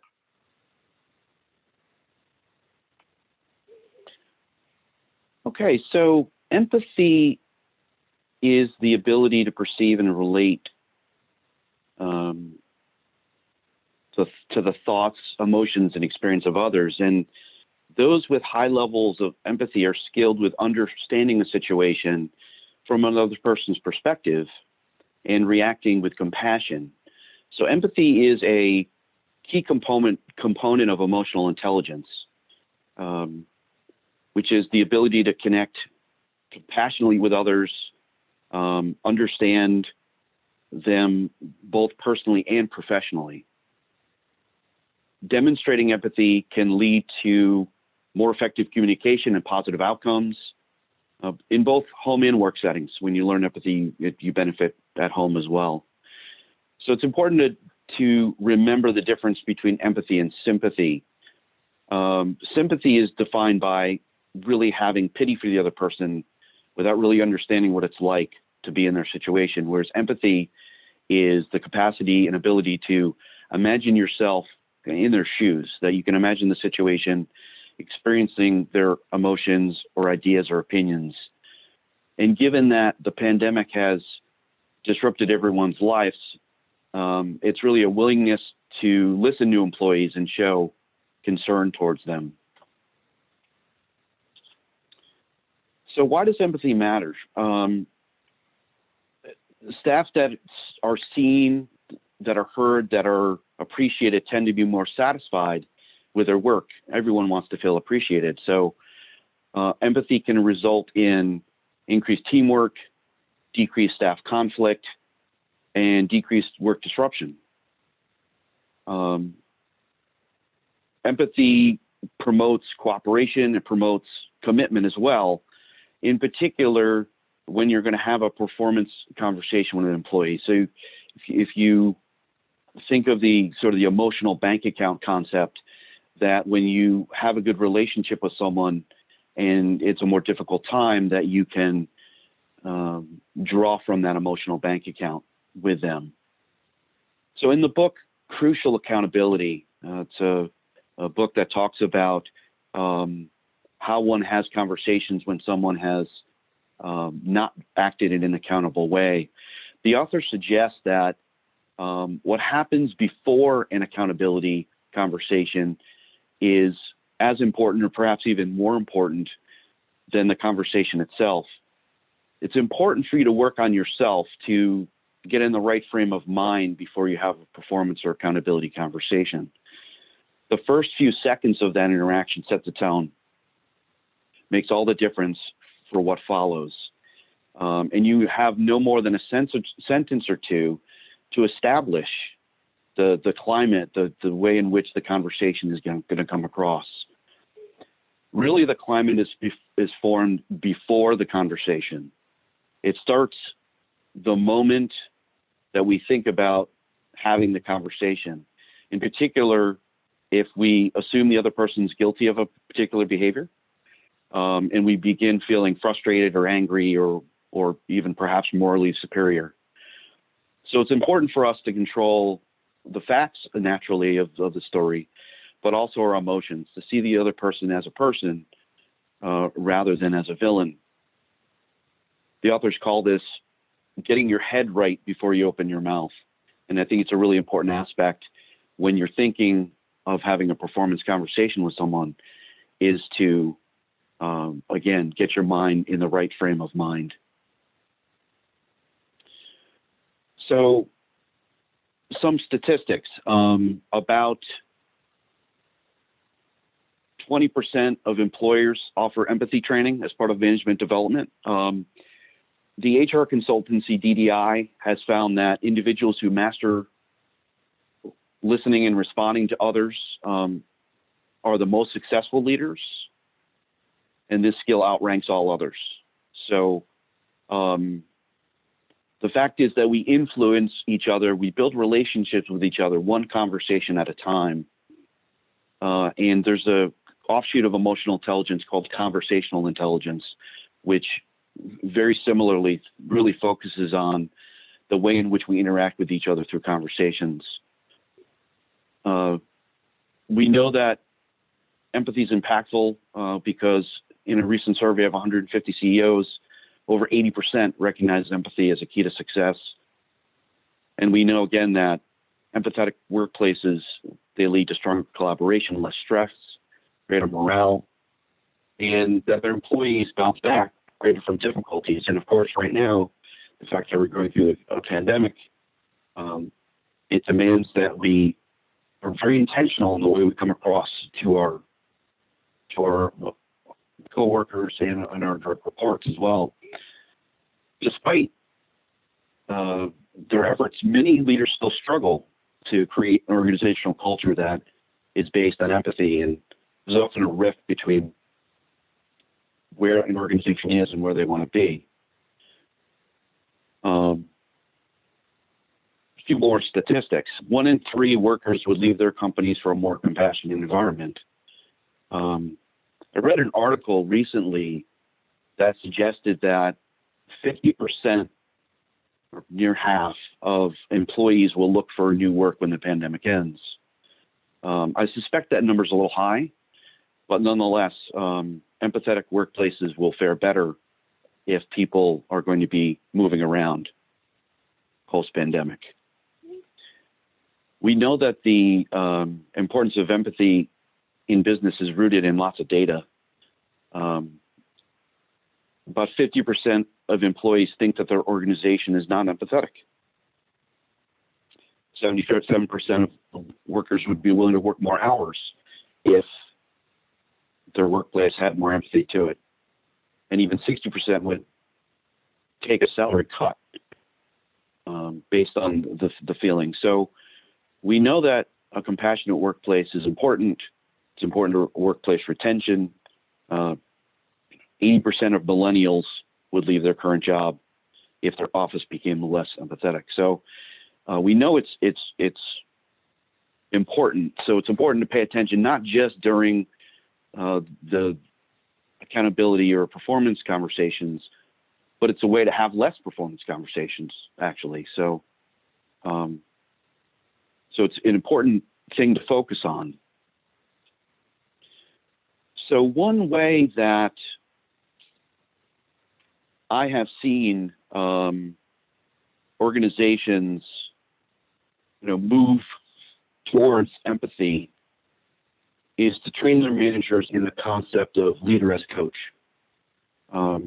While coaching skills and empathy aren't exactly the same, they share some overlap, and it's one way that organizations can move forward.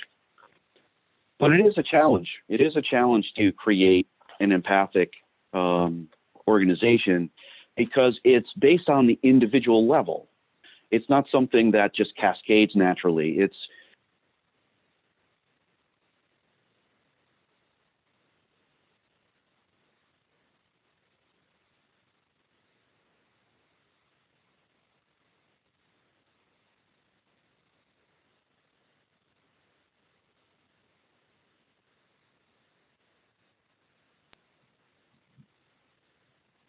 Scott, you're switching your microphone for a minute there.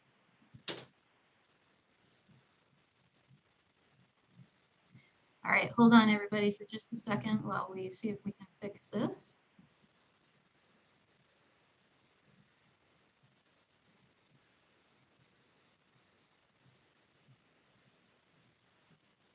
Marlene, do you want to take over while we're waiting for Scott? Okay.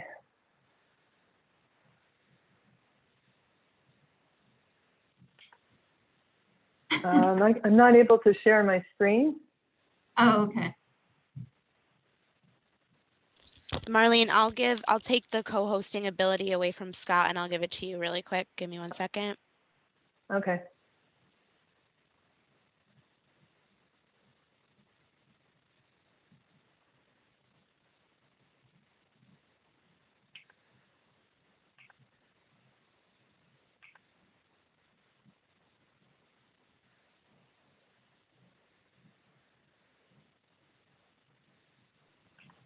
You should be able to share your screen now, Marlene. Okay.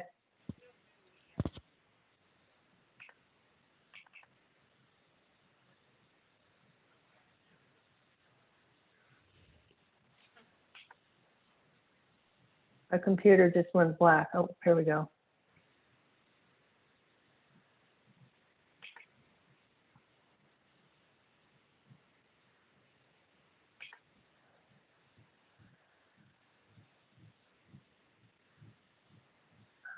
Okay. I'm having a technical difficulty here.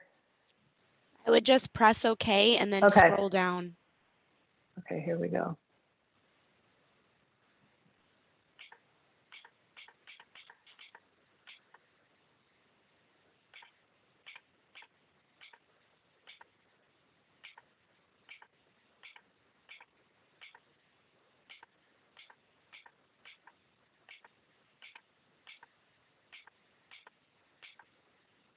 Okay, so I'll just take over a little bit here for Scott.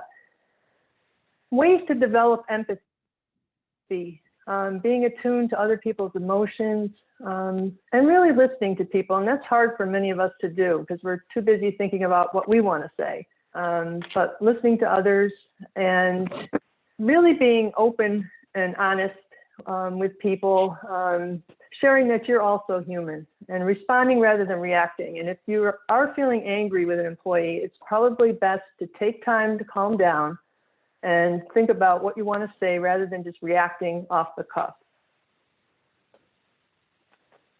Scott, did you want to continue? I am back in, and I apologize. My phone just literally cut off. I'm not sure exactly how that happened. So can we go backwards? Because I just want to catch where I was. Scott, do you want me to be able to share your screen again, or do you want Marlene to continue to share the slides? No, let's have Marlene continue to share the slides. Marlene, if you can go back 2 slides. That one? Yeah, that's fine. Let's okay, let's go one more. Let's go one forward, please. Okay. Here we go. So well, we're talking about the concept of leader as coach and how that it's not exactly the same, but it is a way for people to learn how to move in the direction of effective listening. So here's some critical steps that you can use to create empathy in the workplace. So one is rethink how you listen. Again, listening to connect rather than to respond. Most people are concerned about thinking about what they're going to say next and being right. It's important to be available to ask questions and ask the concerns and not to shy away from them. Second, master the art of asking questions. Asking the right questions can get at the root of whatever the problem may be. And it's a way to say, okay, I hear you. What can I do to help? It's a way for you to provide your employees comfort. You want to walk in your coworker's shoes, that you approach the coworker's concerns with an open mind, that they may have different roles and responsibilities, that you may not know fully exactly what they do, and that especially now when people are feeling more burned out, to avoid making assumptions, to give your coworkers the benefit of the doubt without passing judgment, and again, respond rather than react. Next slide, Marlene. So there's different kinds of empathy. There's empathy, which is,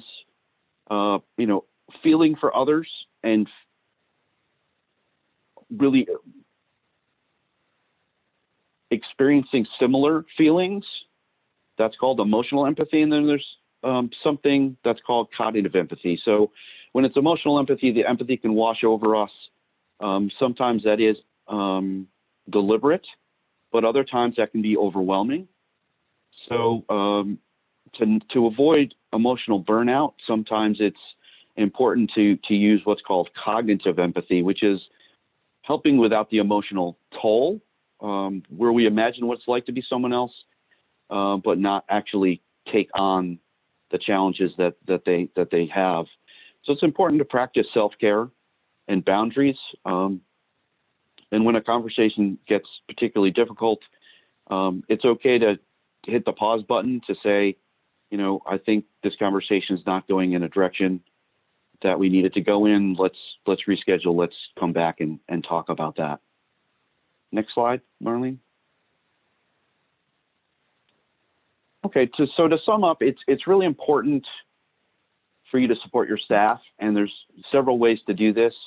Naturally, to show that you have gratitude for the work that they're doing, that you give as much positive feedback as you can, that you increase check-ins with employees. I mean, in particular now, I've been suggesting to any of the leaders that I'm coaching to check in with employees much more frequently than they have before, because especially when we're working remotely, there's less water cooler conversations that happen naturally. So it's important to check in with employees and make sure that they're doing okay, both professionally and personally. To provide mental health supports, naturally, if you have an employee assistance program, this is a good time to remind people that it's available to them. And to encourage self-care, both in yourself and in your employees. Next slide, Marlene. Okay, so holding a job performance discussion, really the more prepared you are, the better. And consider consulting with human resources to make sure that you're following your company policies. And documentation is critical. When you witness poor performance or troubling behavior, write it down in detail so that you have a record of what happened, and be sure to include the date and time. And proper documentation not only helps you remember and refer to specific events, but it also protects your company in the event that the employee is let go and decides to sue the business for wrongful termination. So schedule a meeting with your HR department for guidance on addressing the issue with the employee, because HR will understand all the company policies and processes for handling different employees and terminating their employment if necessary. If your company has an employee assistance program, you can contact them for guidance. EAPs help employees with all types of personal problems. So giving tough feedback can be a difficult task for managers. And as Scott said, being empathic and addressing a performance problem can be difficult. But it's important for you to give clear and specific examples of the negative behavior and explain why it's inappropriate and has to change. And focusing on specific examples can help lower the employee's defensiveness and offer some useful information to help them improve their workplace performance. So the ideal result when you discuss a difficult employee's behavior with them is that the two of you work together to develop a solution that you both agree on. And it's important to explain clear consequences to the employee if the behavior doesn't change within the agreed upon timeline. So consequences can include a formal written warning, not being eligible for promotions or bonuses, and in more severe situations, termination of their employment if there's no improvement. And once you've formulated a specific plan for improvement, sign the plan and have the employee sign it as well. You should both keep a copy of this document so the employee can use it to follow the plan, and you can use it to evaluate performance moving forward. So when you say to an employee, I'd like to sit down and have a performance conversation, the response that you get is, gee, if I'd only known that, I wouldn't have done that, right? I mean, of course not. People, when they take part in a performance discussion, it's very unnerving for an employee, especially when they're dealing with a personal issue. And it's scary that they may think that their job's on the line. So expect a range of employee responses from anger to denial, surprise, or even blaming others. So it's important to, again, when we talked about getting yourself in the right mindset, expect that this is what is going to be coming at you, and be ready to not respond and react to it, to pause for a moment and decide how you'd like to react. In most cases, it's focusing on the facts of the situation, what happened, the situation, the specific behaviors that led to the challenge of why you're having the conversation, and the impact that that has on the organization. Next slide. So again, if your company has an employee assistance program, it's important that you can speak with them, that you give the employee some time needed to correct the behavior at the end of the conversation.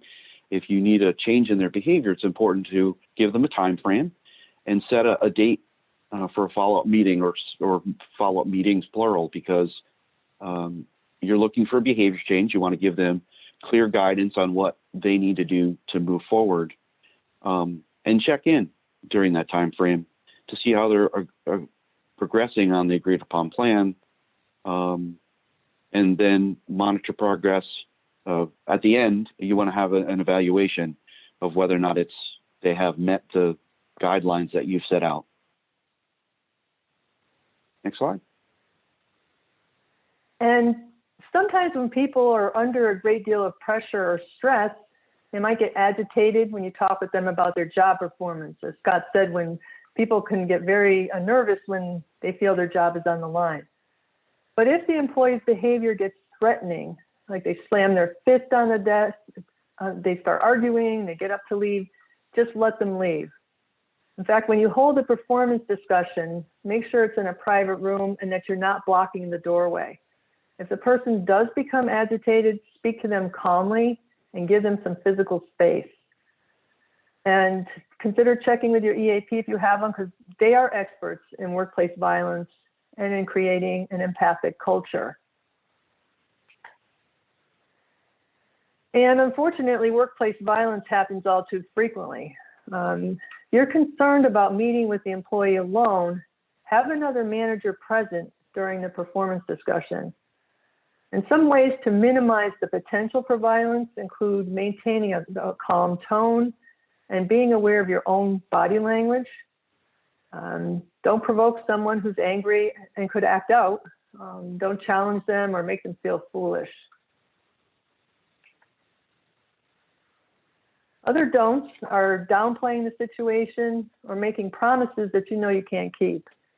If the employee is agitated and insists that they're right and you're wrong and it's not fair, stay calm and just stick to the facts. And remember that when people are agitated, they're not always thinking rationally. So don't try to impart complicated information when a person is upset. So you can potentially diffuse a volatile situation by giving the person some time to calm down if their emotions are running high. And you'd also want to let them know the consequences if they act out. Let them know that they do have options. And OSHA believes that one of the best protections employers can offer their workers is to establish a zero tolerance policy toward workplace violence. This policy should cover all workers, patients, clients, visitors, contractors, and anyone else who may come into contact with company personnel. Make sure that all employees know the policy and understand that all claims of workplace violence will be investigated and remedied. So let's look at some scenarios.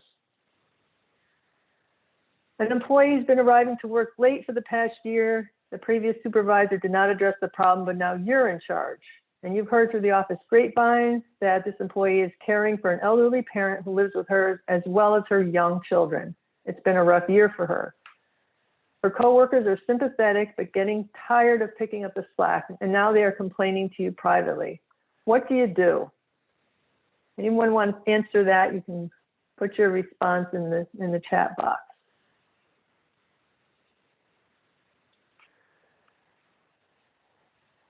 Okay, so we'll give you some suggestions on what to do in this kind of situation.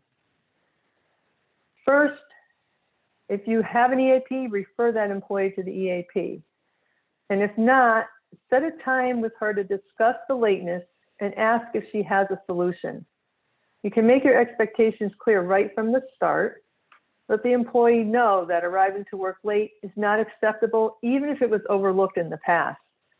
So give a verbal warning and document the discussion. And then you want to monitor the situation and hold a job performance discussion if the lateness continues. And spell out the consequences if there is no improvement, and set a time to meet with the employee to review how things are going.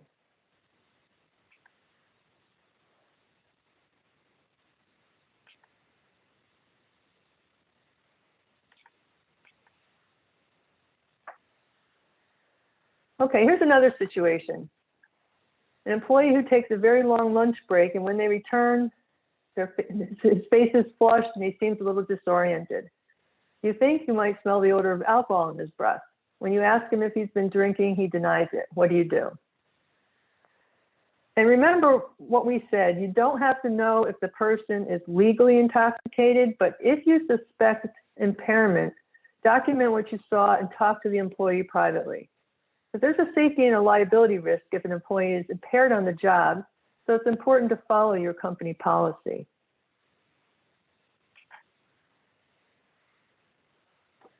Here's another one. We have an employee whose job performance has been declining recently, and he's often irritable with his coworkers and with you. You overhear him on the phone talking rudely to a customer, and when you ask him what's going on, he gets angry at first and then says he's sorry, he's dealing with some problems at home and he's getting therapy. So what do you do? And in a situation like this, you would still focus on the performance issue. Whether or not he's getting therapy, your focus should be on what you've observed regarding his job performance and what needs to improve. And now we have time for any questions. All right. One question came in that is really, really hard. So I'm really curious what you're going to say. I'm going to throw this to Scott first, and then Marlene, if you have something to add. So a question is, how do you handle it if you're a manager and the person you're managing is an employee, but they're also a family member or a good family friend, and they're not doing a good job? How do you handle that? So I'll speak about this because I grew up in a family business. So I actually understand that question quite well. If someone, I mean, it's certainly true of any closely held organization. When there are people that work for you for a long time and you really care about them, it certainly adds an additional wrinkle to the conversation. I think that you want to pull upon that good relationship with it that you have, that you don't approach it just from a static perspective, that you can be more emotional. You can say, I really care. You could make some preamble statements like, I really care about you. In particular, if they're a family member and you need to, after work, you see them in the kitchen later that evening. So again, starting with the emotional piece of that you care about them and that you really want them to succeed personally and professionally, I think that tends to soften the blow a little bit. Again, a model that the Center for Creative Leadership uses, situation, behavior, impact. If you focus kind of in a laser-like fashion around the specific behaviors that you're looking to have them think about or change, that goes better as well. It doesn't go into side conversations. Marlene, do you have anything to add to that? Just to piggyback on that, it really is important to address it, even if it's a family member or friend, to address the poor performance, because you can certainly know that everyone else knows that this person is not performing up to par. And that can cause a lot of resentment among employees if they feel that someone is getting favored treatment just because they're a family member. So it really is important to address it. Okay. The next question is, what do you do if you have an employee who has health issues, but they're not really disclosing the health issues and to the manager, and they're prolonging getting a physician's help, and they've mentioned to others that they would really rather just be laid off? What do you do? I guess in that situation, the manager is kind of hearing through the grapevine that they're having health issues. How do you handle that? So I think, again, you focus on the performance, right? Until a person suggests to you, you may either know or somewhat know what the real story is. But as a manager, I think you have to be agnostic, right? You focus on the performance issue, and until they're willing to share that concern or ask for a reasonable accommodation, you have to focus on the performance. And it's really up to them to feel comfortable enough to share what it is that's getting in the way. You're just asking them to do what they're supposed to do, given their job title. Okay. Something came in through the chat earlier on. It was actually in response to one of your initial kind of polling questions when you were saying, what are some of the more common issues you guys are seeing with your employees working remotely? And I thought it was interesting that one of the responses was agoraphobia. And I think that's interesting because I've actually heard that a lot from members who are calling me for advice, saying that their employees, sometimes it's just that the employee is feeling nervous about coming back to work, but other employees truly seem to be showing signs of agoraphobia. What do you think about that? What do you do about that? Yeah, so that's a perfect referral to an employee assistance program if your company has one, because there are some treatment protocols for panic control or agoraphobia, and it's a 12-week protocol. So it's something that it's 94%, I think, is the most recent statistic. If you go through the 12-week protocol, 94% of people can get over agoraphobia and panic. Wow. Okay. And so I promised I wasn't going to have my lawyer hat on today, but I can't help it. So I'll just remind people that it's not just a matter of FMLA when we're talking about health issues. Don't forget that there's the Americans with Disabilities Act, and the Connecticut version of that applies to employers with just 3 or more employees. And so remember you may be familiar with the fact that an employer has a responsibility to have an interactive discussion with their employees to see if there's perhaps a disability at issue here. Agoraphobia, I think, would likely be, would qualify as a disability under the Americans with Disabilities Act that would then allow them to get an accommodation, maybe time off, maybe different work schedule, whatever. So I just want to remind employers, don't forget the Americans with Disabilities Act, because it applies to most of you.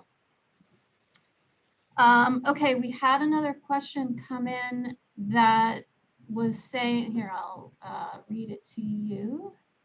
Can you discuss what added stress the workplace has put on employees, not just during COVID, but in general, just with employers not hiring enough staff, and employees, a lot of employees are taking on a lot more responsibility, and that's causing a lot more stress.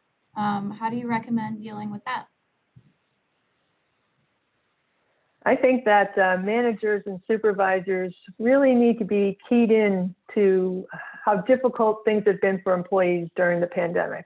And as Scott said earlier, being aware of that and checking in with employees frequently to see how they're doing, and finding out what those stresses are. And that list there was just a few, I think, that people are feeling. And some people have not returned to work. Some people have childcare responsibilities that have really caused problems when schools were closed.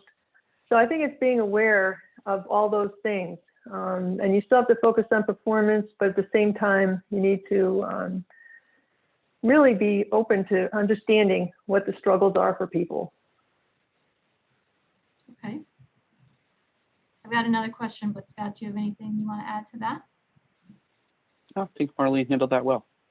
Okay, so one common question that comes in has to do with medical marijuana cards.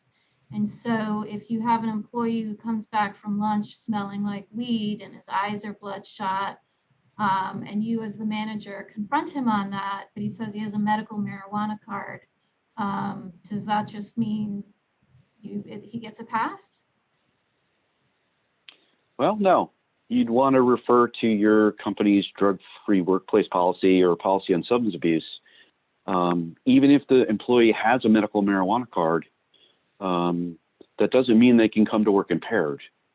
They can use medical marijuana on, off hours, not during work time. Just as alcohol is legal, that doesn't mean you can show up to work impaired with alcohol either. So you would ask them to,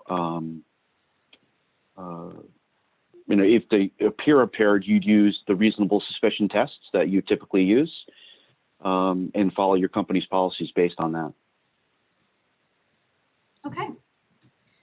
All right, well, I think that we are done. Thanks very much to both of you. That was very helpful information. If anyone has additional questions that they think of, you can contact Scott Service and Marlene Kerben directly. And if, I can't remember, Scott, if you had that on your slides, but if not, you can always contact me as well, and I'll forward that on to you guys. So thanks very much. And we are going to take another break, another 15 minutes, and we will be back at 10:45. Thank you, everyone.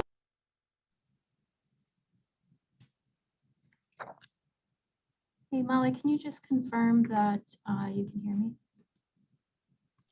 All set. Thanks.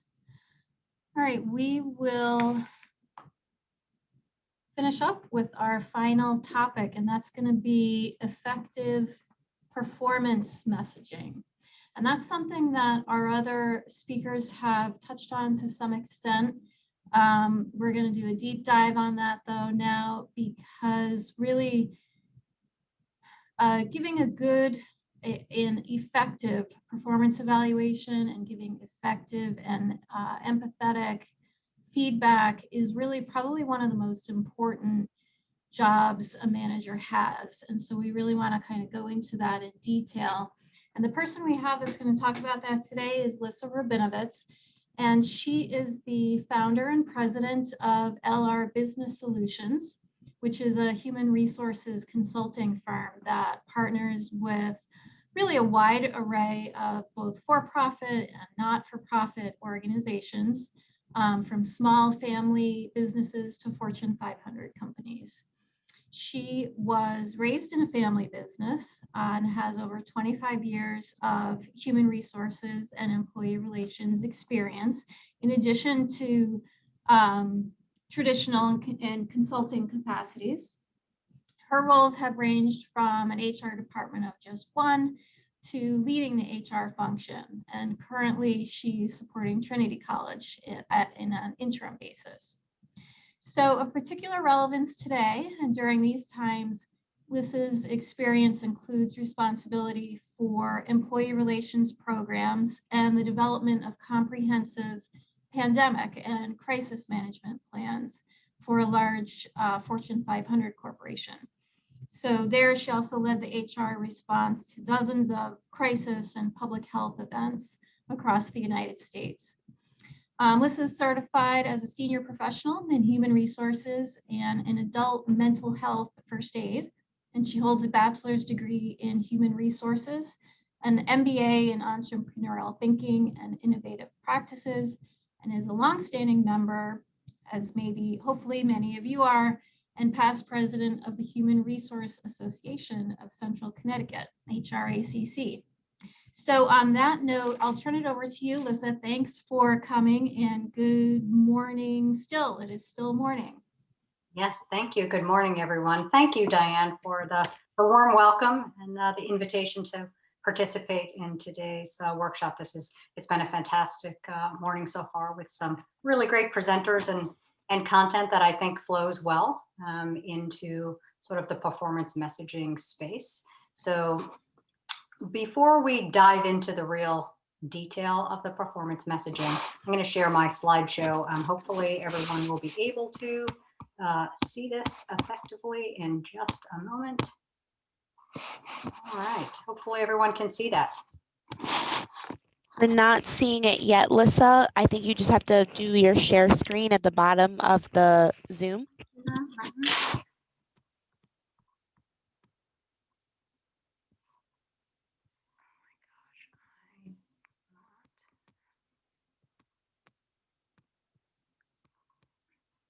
Perfect. Are you seeing that now? Yep. Okay, perfect.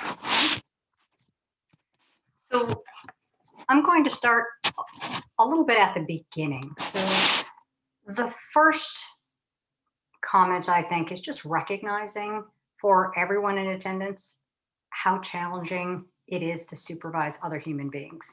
In the best of circumstances, that's a challenge. So I think it's important to really acknowledge that fact, that on the best day, every employee and their best day, it's still a challenge, much less through really difficult times of crisis and uncertainty like we're in right now. So before we dive into the real performance messaging detail, I want to share a wider perspective and some thoughts about where it begins. So we think about effective performance messages as that time you're going to sit down once a year, twice a year, or when there's an issue with an employee. But I want to start at the beginning with where this really begins. So as Joelle and Marlene and Scott demonstrated, we live and work in a really complex, diverse world. The world is global. It is smaller than it's ever been in terms of organizational life and personal life. And it's continuously changing. It feels like at the speed of light, drinking through a fire hose basically this past year with all of the changes that have happened. And it's a challenge with less employees to do the work, people in remote circumstances where possible. It just adds complexity to an already difficult and challenging job. So I encourage you to keep the following points. I want to cover a few things that I encourage you to keep in mind as we explore performance messages. So talk a little bit about society, right? So the workplace is a microcosm of society. Gone are the days of leaving personal lives at the door and managers expecting employees to just focus on work and to not have any distractions or interruptions. That is not the world anymore. So what happens in life happens at work, and that's the good, the bad, and the ugly. And when it happens at work, especially the bad and the ugly, it's almost instantaneously known across the world because of 24/7 social media.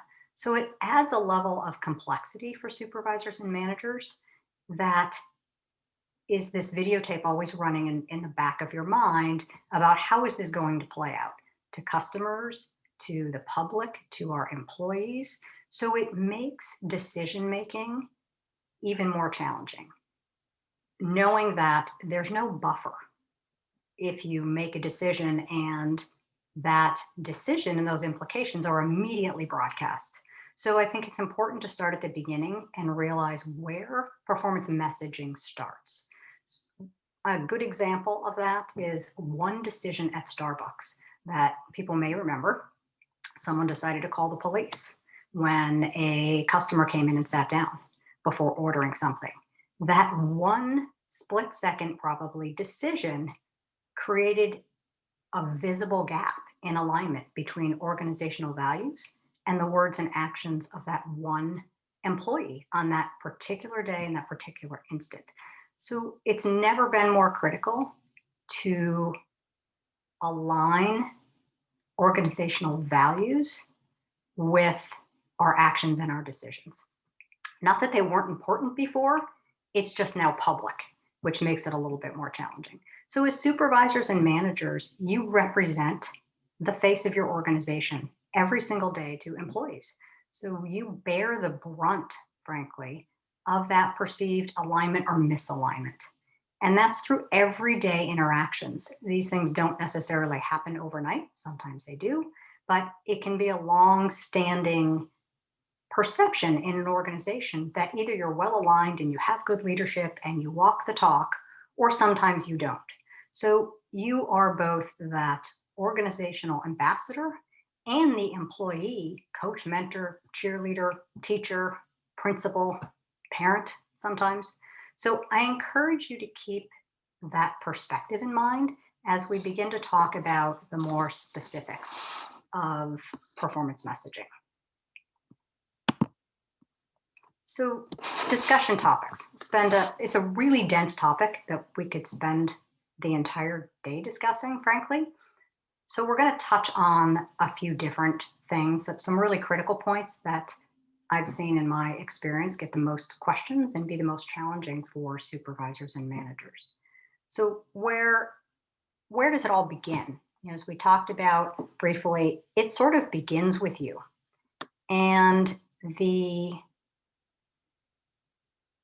successful job performance is what drives the messaging. So it's all about ensuring the employee's success to begin with. Easy messages, reward, recognition, usually not so challenging to deliver.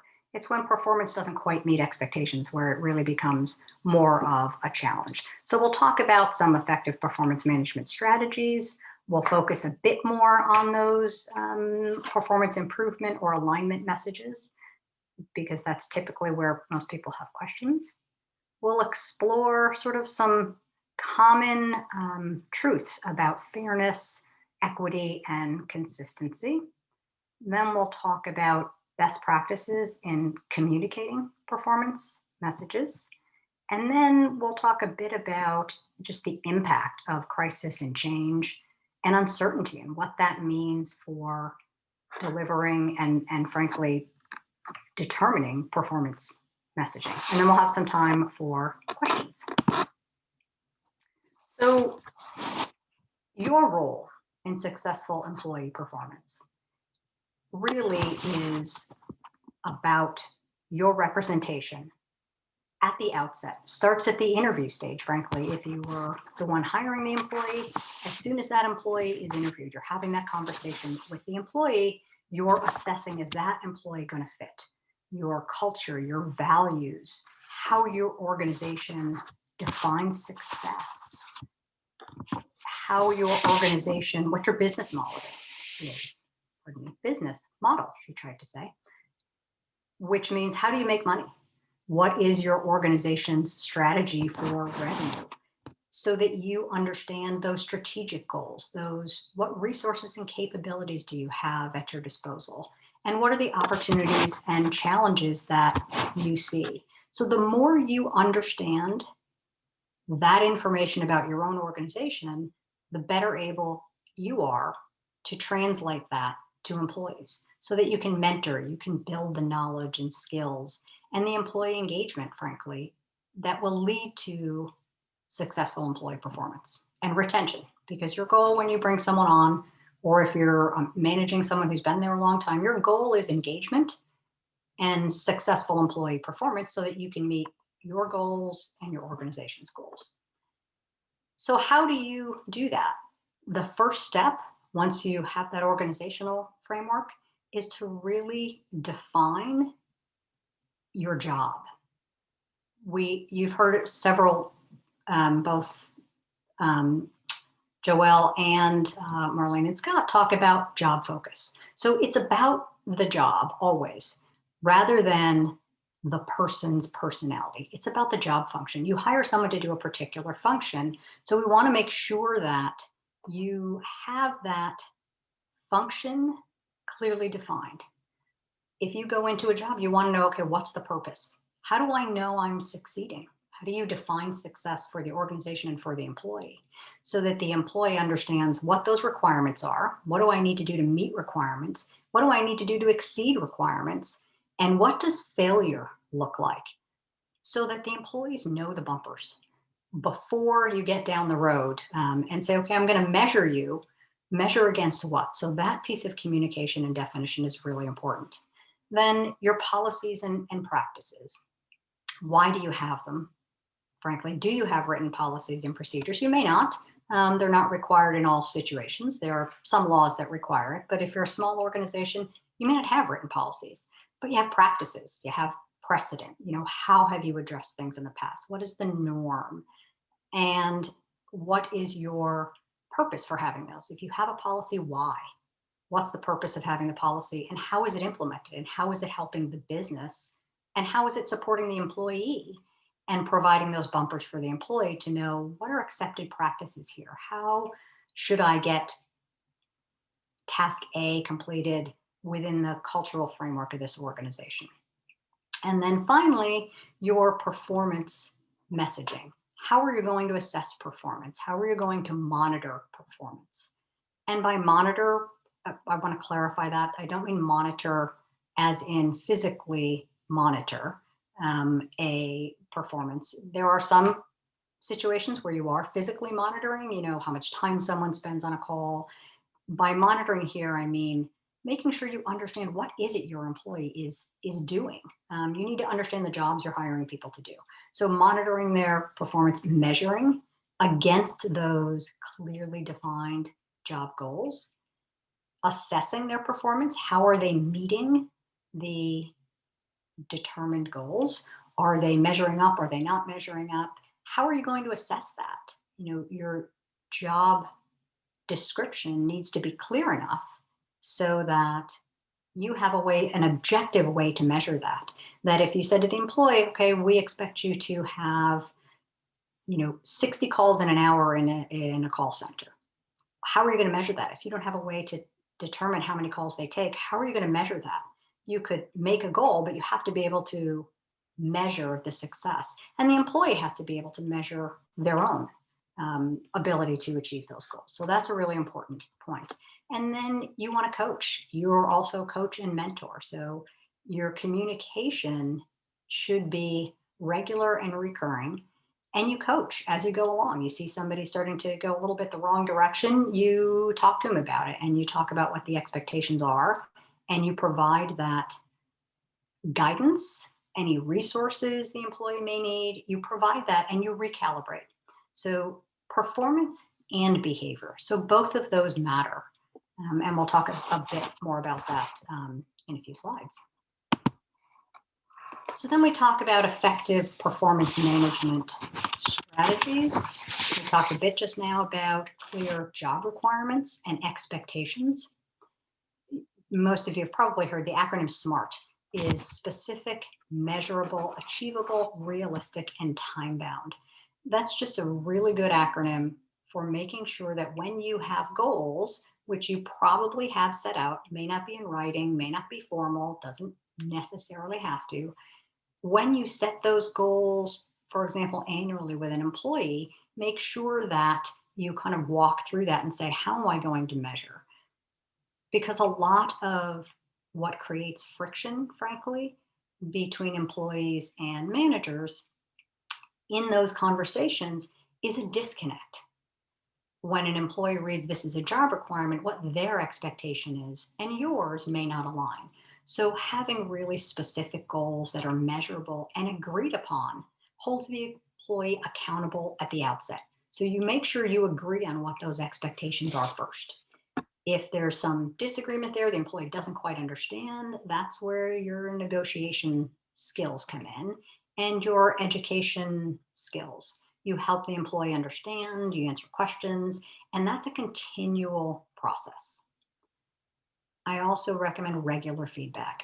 If you take one thing away from today, from my presentation, it would be regular feedback. One of the biggest challenges in supervising employees is time, frankly, if you supervise a lot of employees. You're trying to do your own job and you also have to manage other people. The more you communicate and the more frequently you communicate, even if it's a 15-minute conversation, it allows you the opportunity to, as you go along, to number one, identify early where there may be an employee that's veering just a tad off. It also gives you an opportunity to recalibrate as business situations or organizational situations change. And you may need to readjust. You may have agreed on goals at the beginning of a year and realize, for example, COVID-19 happened. Some of those goals need to get recalibrated. Some of those things are not going to happen the way you intended because life happens. So regular feedback discussions, whether it's once a week for 15 minutes, allows you to do that, allows you to coach, allows the employee the opportunity to give you feedback, because that's a really important point. You meet with employees regularly. The purpose of doing that is to build a relationship. You're building that relationship of trust and of open communication so that if the employee is struggling with something, whether you see it or not, it gives them an opportunity for you to just open the door and say, tell me what else is going on. Is everything going okay? Do you have what you need? You running into any challenges? And you can assess how that employee is doing before it moves down the road, as Marlene alluded to earlier, if you're at that presentation, before it gets to the point where now you want to terminate a person because this slow drip has been happening and hasn't been addressed. So it gives you that opportunity. It also allows you to more quickly correct behavior. Oftentimes supervisors feel like, well, I have to go through this whole progressive discipline process before I can terminate someone. The more frequently communicate with someone, the more quickly you can stop behavior from going down the wrong path or performance from going down the wrong path. And the quicker you are able to redirect, right?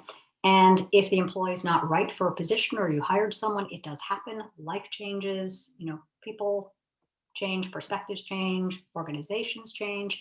This allows you to stay on top of that, as opposed to having a huge issue that you have to deal with and defend from a legal perspective later. So a little bit of time up front goes a long way down the road. And we'll talk more about that in a few moments. The next strategy is really those performance assessments. Not required by law, but unless it may be required if you have a collective bargaining agreement, but regular scheduled performance assessment. So your annual employee evaluation, or best practice is a little bit more frequently than that. Do it once a year, maybe have 6-month check-ins that are a little less formal. Doesn't have to be fancy, doesn't have to be a fancy formal document. It could literally be a conversation in an email. For small organizations, it doesn't need to be this big, huge process. But what that allows you to do is, and for the employee, frankly, to once a year, take a deep breath and look at, what did I accomplish in the past year?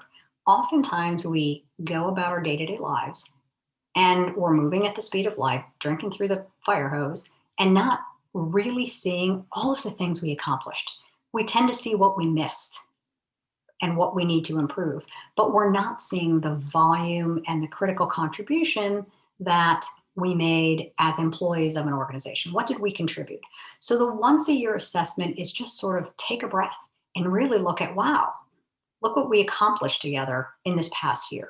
So I do recommend that if you have that process in place, at least a discussion.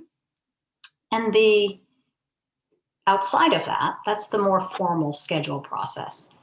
Additional performance messaging tools.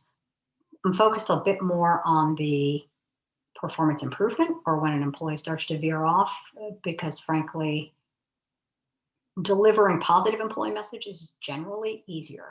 So the one point I'll make about communicating positive employee messages is make sure that if you're going to give someone a reward, whether it's you want to acknowledge a contribution or you want to give some type of physical reward, that you're rewarding the way the person wants to be rewarded. For example, if you want to reward someone for doing a great job on a project, and you would want to be, you think about yourself, oh, that would be great. We'll do it at a town hall meeting, which is a meeting with all employees, right? I'll recognize the person there. It's important to understand what your employees prefer. You may prefer to be recognized. You may have no problem with that being called out in front of all employees. Some employees do not want that. That would not be perceived as a reward. That would be anxiety producing. So I encourage you to, whether it's when an employee first starts or even as a manager with employees now, is just understand ask your employees, how do you like to be rewarded? If I wanted to, acknowledge something, would you like that in public? Would you like that in private? So that you understand that the tools you're building to maintain employee engagement are engaging to the employee. I think Joelle talked a lot about understanding, we're all parts of a salad, but understanding how that particular individual wants to be rewarded is important. When you get to performance messages that are not so easily accepted by employees and that may be redirecting employees, it is personal to an employee. It's hard you can't disconnect yourself from someone saying, hey, I need you to change the way you're doing something. It can be challenging. So there are tools available in terms of strategies that help you do that at different intervals and depending on what the issue is. So, once a year is not effective all the time. It's a great tool. It's a great summary of what happened, but throughout the year, you need tools and sort of processes and ways to communicate those messages to drive the employee results and to make sure the employee stays engaged. You don't want to have constant turnover. You want the employee engaged so that you can all meet your goals. So some of those tools, the early intervention it can literally be a form but it's a conversation. That basically says, as soon as you have any inkling that employee's not on the right path to meeting expectations, whether they've been there a week or they've been there for 30 years, if something about their performance or behavior isn't quite right, nip it in the bud. It doesn't have to be negative.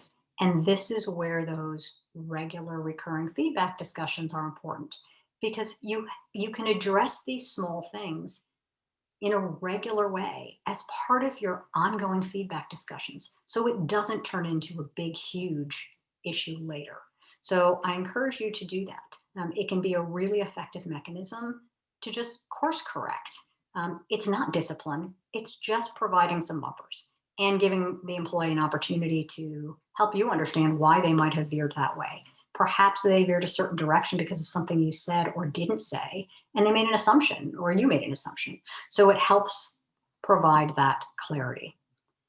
The good example of that I like to use is, I'll use an administrative example. Your new employee is, tasked with putting a project team together, right? And you never had an actual discussion about this particular, how it's going to get done. You just said, hey, here are the people that you need to meet with. Okay. If I'm the new employee and my experience has been, hey, there's an administrative assistant in the department, that person is always, I'm used to that person being the one who schedules. So your new employee goes to that person and says, hey, could you schedule a meeting with these 5 people?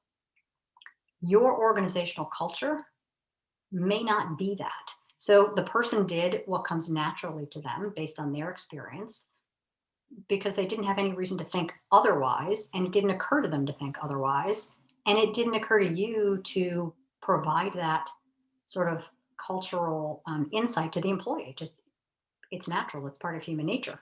So you find out when that administrative assistant says to you, hey, your new employee just asked me to make all these meetings, and the person's upset. Gives you the opportunity to go back, have that kind of coaching session, and accept accountability for the fact that, okay, this happened, not life-threatening, just want to make sure you're aware that's not our typical process here, that's not their role, so here's how you can get that done. So waiting to do something like that until you have a performance evaluation is not going to be effective. So that's where those regular meetings come into play. So the next piece of this is, if the employee is not new, the performance improvement, there's a performance improvement plan that you can have a formal document if you'd like. But say you had that conversation with the employee and it happens again, or it happens more than 2 times. What do you do then? So you've had that initial conversation, you document, as I believe Marlene just mentioned in the last session, document it, take notes. I encourage people to have literally a file folder or a notebook. When you have a conversation with an employee, jot down what the conversation was, what the issue was, what you discussed, what came out of that, the employee agreed to do X or you agreed to do Y, and the date and time, and just have that. Because 6 months from now, if something happens again, you may remember you had that conversation, but may not remember when. And oftentimes with supervising, as I said, you're doing 5 other things that are your own job as opposed to managing employees. And what happens oftentimes is that it sneaks up on you. So you don't realize how often there's a tiny little thing that happens. Well, I talked to the person about that. You remember that conversation, but it might have been 4 months ago when it happens again. And you lose the time. It just it slips away. If you get to that point and you need to take the next step, or you've had those interim conversations and are not seeing improvement, what do? You can have a performance improvement discussion, which is a little bit more formal. And it doesn't have to be documented. It's a good idea to document it. There are forms you can use to document it. What this does is allows you to elevate that from a casual redirect to, okay, I'm starting to get a little concerned. And it's a sort of a performance or behavior deficiency. So you're starting to see some deficiency. It's not just you're new anymore. You've been here a while and you're still seeing these things. So then you have that conversation And it allows you and the employee to really collaboratively develop action steps and to talk about it. Okay, let's talk about why, help me understand what's going on. We had talked about this, a week ago, 2 weeks ago. We've had this discussion a couple times. Help me understand. Do you need different resources that I can support you with? Are there barriers you need me to remove? How do we move forward? Because here's what is expected of you, and here's what I'm seeing. So how do we get to you meeting those expectations? And then you should follow that with scheduled check-in meetings and your ongoing monitoring so that it just becomes a natural part of managing people. The next time you meet, if you have weekly 15-minute one-on-ones, hey, how you doing? How is that going? Did that work? We talked about doing X, how's it going? Gives you that ability to continue to monitor and hopefully avoid a formal corrective action process, which would be written warnings or eventual termination. So if that's not successful, you may end up in that corrective action mode, or you may end up terminating employment if you find that the employee is just not able to meet those expectations for whatever reason, and despite both your efforts to support and the employer's efforts. Sometimes it's just not a good match.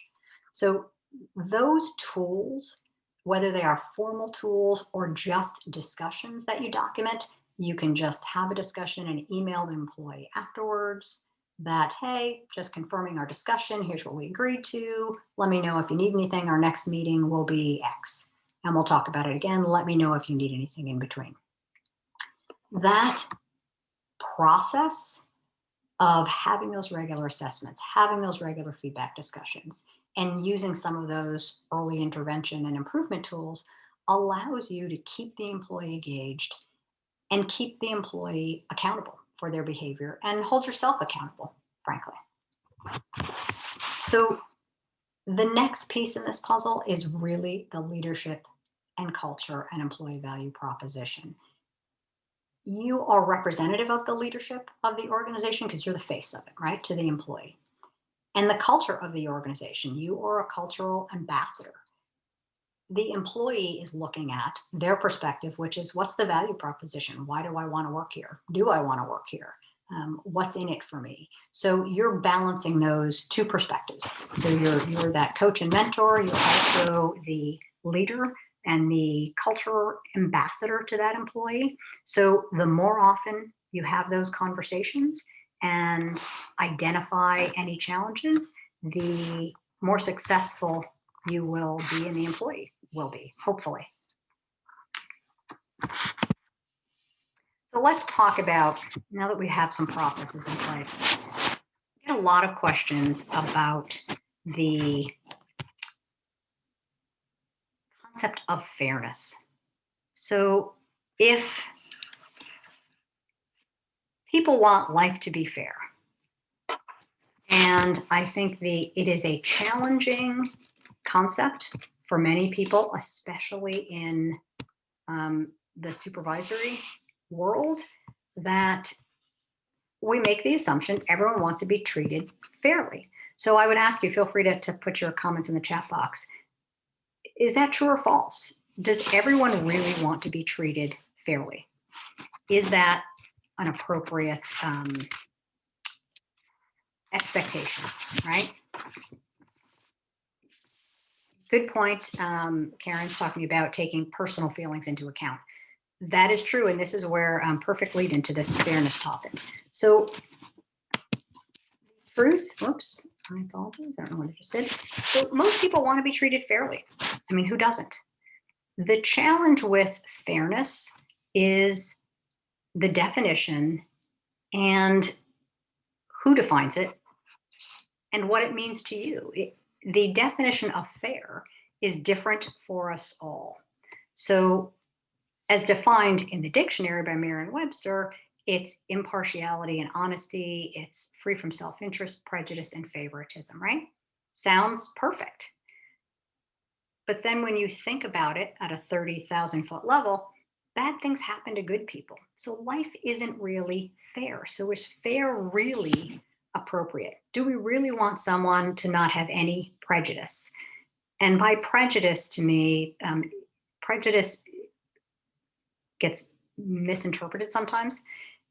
We all judge. We all have our own perspective, as you heard earlier.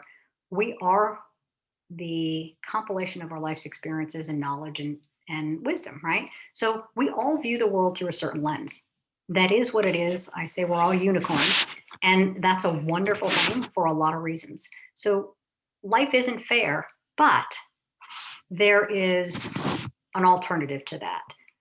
If life were fair, nothing bad would happen to a good person.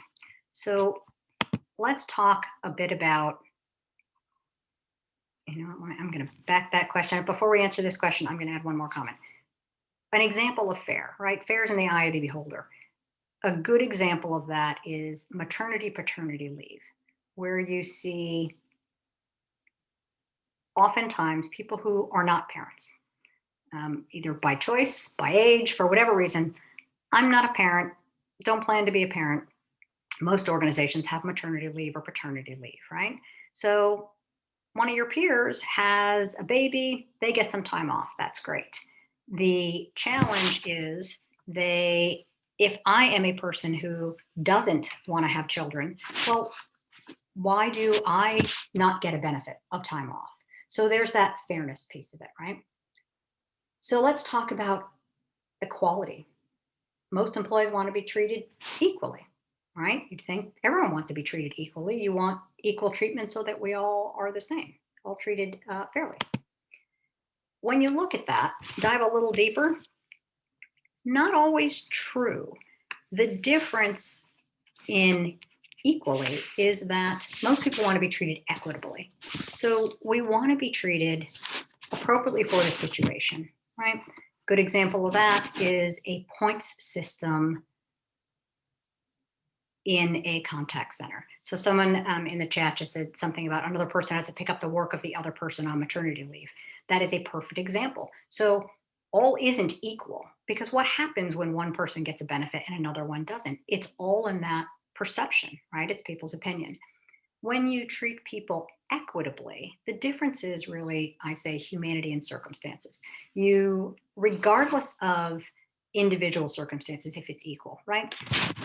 Attendance point system is a system that assigns points to each absence for an employee. And on the surface, it sounds equal, sounds perfect. If I'm out, for example, you can have 3 points, no questions asked, 3 absences or 3 late arrivals, no questions asked.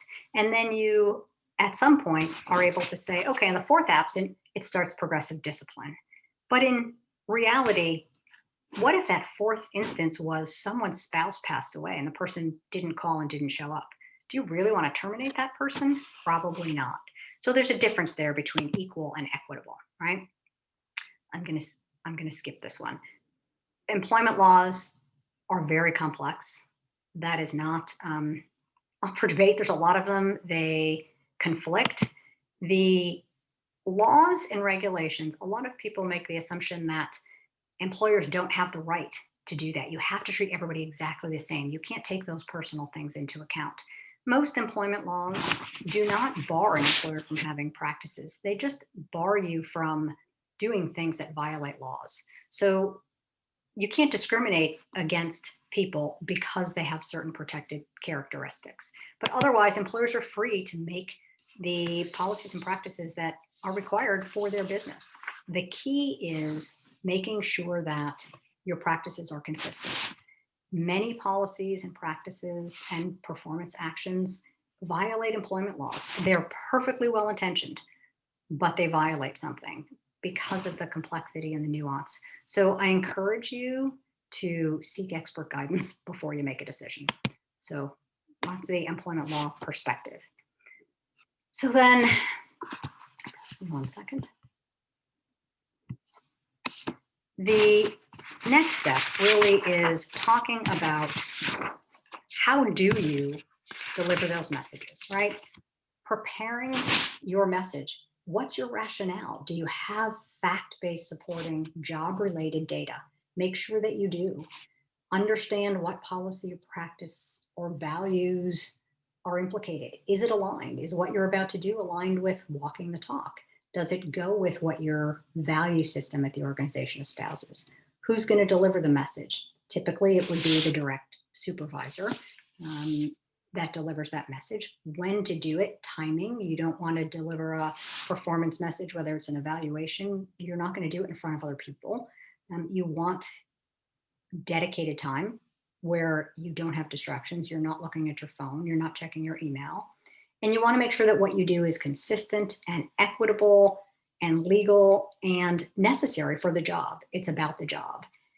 The reputational NPS score, that is about Net Promoter Score, which is what would your customers think if they saw this tomorrow? And what kind of reputational damage would this do?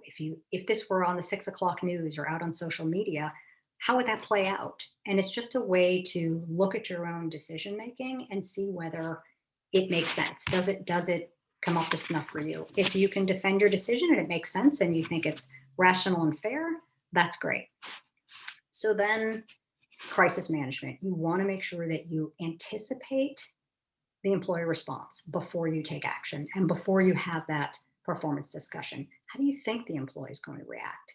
If you've communicated routinely and regularly, typically the employee should not be surprised. Does it happen? Yes, sometimes messages aren't heard despite your best intentions, but you want to make sure you anticipate the response and expect the unexpected. Always expect the unexpected, and be prepared to make a change.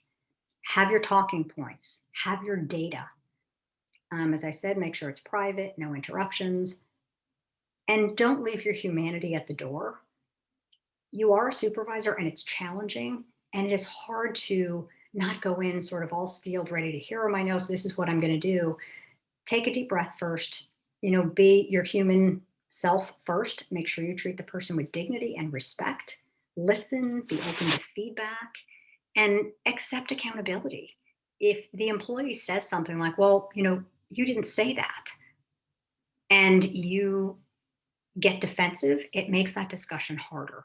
So make sure you understand that, yeah, you're human and the employee's human. And sometimes communication, even in the best of circumstances, is not received the way you intend, and the same way from the employee to you. So accept that accountability and be prepared to change course. Don't be so locked into this person needs a written warning that you're not willing to listen and be open to change course and say, oh, you know what?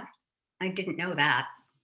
And it's okay to sort of stop if you have to. Contact HR if you have that, or an expert counsel, just to sort of run it by and mull through what you think could happen before you go in. And what would you do? Have a plan. What would you do if the employee says something that totally blows all of your data, and that something else happened that you had no idea happened? Have a plan for that so that you know that before you go in. And then document the discussion and deliver it to the employee. So you want to make sure that you are capturing the communication. Can be a simple email. Hey, thanks, appreciate the time. Thanks for the feedback. As we agreed, I'm going to do this, you're going to do this. We'll get together in 2 days. If you're using a particular form, you can do that. And follow through on those commitments. If you say you're going to meet. Because if you go down this road, whether it's in a formal performance evaluation form or just an interim, and then you don't follow up, it is not respectful of the employee. You offered to follow up and didn't. So if you can't, make sure you tell them, hey, something came up, we need to reschedule.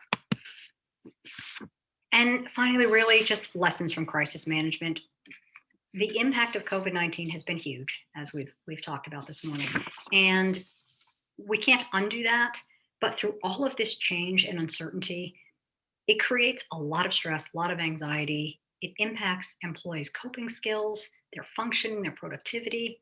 What we've learned a lot is to understand that we're all human. We all have that common human conflict-prone and complex life, and that every employee is different.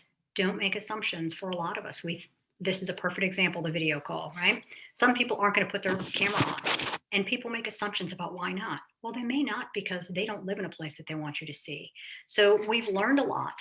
And through all of this change, we still have a common human denominator but there are inequities, and this has highlighted some of those inequities. People don't have access to technology. People don't necessarily have the same resources, may not be able to have unlimited data plan on their cell phone. So there are a lot of things that came to light with COVID. Caregivers and caregiver stress came to light. So I think there are some lessons that hopefully we will all carry forward in our new world post-COVID. I think technology is one of those things that's really highlighted. And I think we've just gained a greater understanding of diversity, just of systemic internal and external inequities and the assumptions that we make. So I think it's, for all of the really bad stuff that happened, we've learned a lot of lessons as organizations and as human beings, and hopefully as supervisors. And that informs us. From a performance management and messaging perspective, it hasn't changed the process we just talked about. Regardless of what crisis that is, it hasn't changed. Always be prepared for a crisis is my mantra. And be ready in advance so that you're not trying to do this without any thought, just like you prepare for performance messages. So hopefully this was a little bit helpful to you. I apologize for not being more interactive. Unfortunately, it's a little bit challenging with this. No, that was great, Lisa. Thank you. And we do have a couple of questions. Great. So first one is, I have a situation where an employee under my management is constantly late. I've talked to her numerous times with little to no change. Her argument is that others come in late and nothing gets done because their managers don't hold them accountable to the policy. So how does a manager deal with this? So this is one of those, the employee is always coming in late, and you've had a conversation. I think the first step is, how did you end those conversations? Did you have a particular path forward that says, hey, this isn't acceptable, and you continue to have that conversation? At some point, you escalate to the next level, because at a certain point, if having the conversation isn't helping, you may have to go to more formal corrective action and say, listen, this has to change. What can we help you with? This isn't acceptable. The fact that other people are treated differently is a challenge. If they report to you, that's something you want to treat people, the same way. You want to hold everyone accountable. There are times where you are going to have differences. Someone may come in late, but that may be approved because that person may be on intermittent FMLA. That person may be dealing with a medical issue. So you don't always know that. And you can say that to, you can't give details, but I would say, share with that employee, okay, let's talk about you. Other people, there may be things that you're not aware of. So, I understand your concern, but let's talk about you and what can we do to help you? Maybe that person needs an FMLA leave. You don't want to ask medical questions, but help us understand why you're late. Maybe a different schedule would be better. You may get to a point where if the person can't commit to the schedule, if it's a recurring thing, right now in COVID, people don't have childcare, a lot of people. So people may be late because they have nothing to do with a child and they don't have an option and there's nowhere else to go because they can't put them in daycare because the daycare's not open. If it's temporary, kind of work with the employee and say, okay, let's flex your hours a little if you can. If not, and it's an ongoing issue, you have the right to say, listen, these are our expectations. We need to have you here at this certain time for your job. Let's talk about what we can do. You may or may not be able to resolve that. It may end up that the employee is not a good fit for that role. Yeah, and I wonder if the issue is that different managers are following the rules differently. Like it sounds like with this question, one manager isn't disciplining a late employee and another is. I guess if you're the manager who really needs your employees to come on time, you have the right to require that your employees come on time. And then I guess maybe that would be an issue for someone higher up the ladder, right? That all the managers need to be on the same page. And that's a really good point. I think the other strategy, depending on the size of your organization and where you are, is talking to that manager. Just having a conversation. How are you doing this? Because I think that is such a really important point, because that happens a lot in organizations where different managers in different departments have different accountabilities. Sometimes there's a reason for those accountabilities. Their jobs are different. Contact center, If you're in a call center, you are being paid by a customer to have someone sitting in a chair at 8 a.m. to answer a phone. If you're working in finance, you don't have to be there at 8 a.m. because really it doesn't matter. So some of that can be have the conversation with how they're doing things and help the employee understand they may not agree with it, but sometimes it's not always equal. Right. All right. So a question came in about signing written warnings. I get this question so many times. So what do you do if you do a written warning and then the employee refuses to sign it? Do they have to sign it? Can you make them sign it? So this is a common question and a common challenge. The answer to that is no, unless, and Diane, you're the one with the legal background. No, unless there's a collective bargaining agreement, there is no requirement. This is where you ask yourself, what's the point of having the employee sign it? Like, what does that do? If you've had a discussion, I always encourage people, have the discussion with the employee first, the documentation follows. Otherwise, all you're doing is looking at a document. So if the employee refuses to sign it, you can just document, employee refused to sign. It's still delivered. Whether you email it or you hand deliver it, you document in your own notes the date and time you had the conversation. You send the email, talked about it, that's your confirmation. The employee signing it doesn't necessarily add value to it. Right. Like I think a lot of people are under the impression that the act of signing it makes it true, or the act of not signing it makes it untrue. Right. But I guess there's also that issue where do you ever advise managers to have if an employee disagrees, they could always respond. Do you want to give some on that? Yeah. I do. I recommend that when you're having, and in Connecticut, there's regulatory requirement to do that. And if you're doing it in writing, but always say to the employee, we may not agree. You are free to respond and add your, put that in writing and it'll go with this in your file and add their response to it so that they do have their input into that. It doesn't negate the performance document itself, but allows them to tell their side of the story, frankly, and have that in writing as well. So I always encourage that. Okay. So another question is, how do you handle performance conversations with an individual that used to be the manager? Should the angle of your conversation be different? Ooh, that's tricky. So if you now are your manager's boss, I think it's a little challenging. I think honestly, I would start that relationship with a frank conversation about, okay, this is awkward. Just acknowledge and just put it out there that this is really awkward, but let's have a conversation. Hopefully you have a relationship with that person. The person may be really defensive, but just try to sort of keep that relationship there and put it out there that this is awkward and this is really weird, but let's talk about this. That's how I would approach that. No, I think that's such good advice. And I think that you had one of the best lines of the day today when you said, don't leave your humanity at the door. Yeah. It's so true. I mean, we're all just human. This is really awkward. I get it. But now I'm in this role. And so this is my feedback, right? You can kind of just like get the elephant in the room. Yes, exactly. It's so awkward and it's so anxiety producing always. And as I say to people, when people are talking about potentially having to terminate someone or doing these difficult conversations, if it ever gets easy, you need to stop managing other people, because it should never be easy to terminate someone or tell somebody you're really failing at this.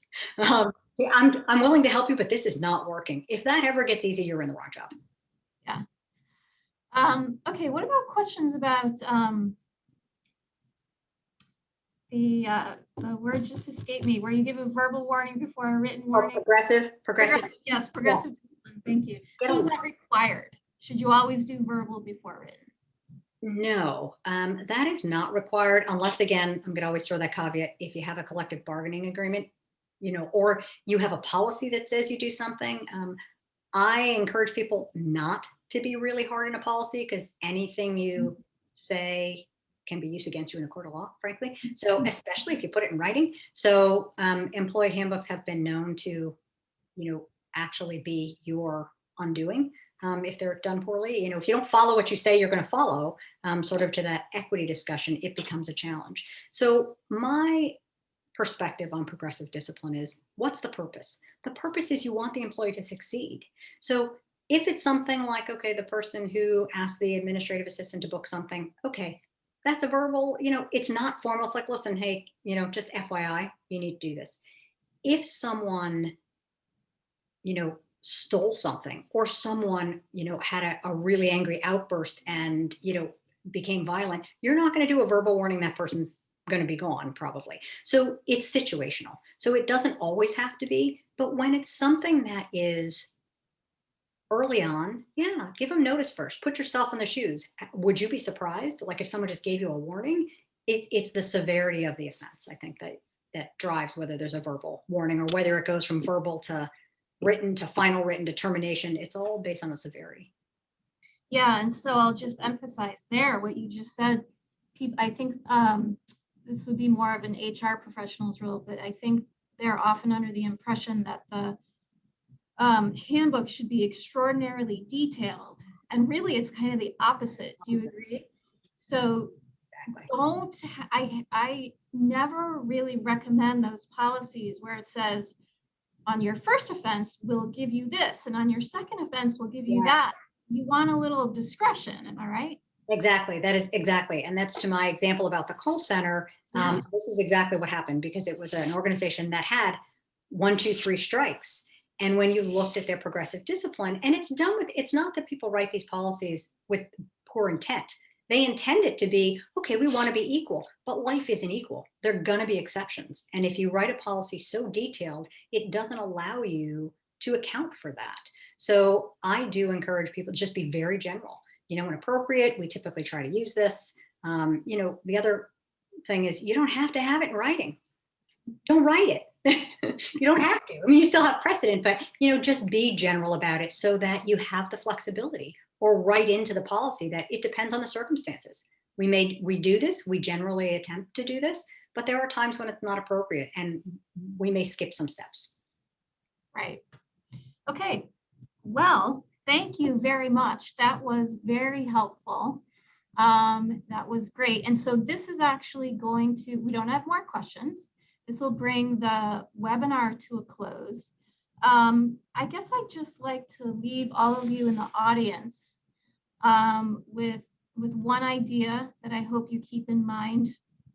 And that is that we recognize how hard your job is. I hope you've gotten that impression from me and from Joelle and Scott and Marlene and Lissa.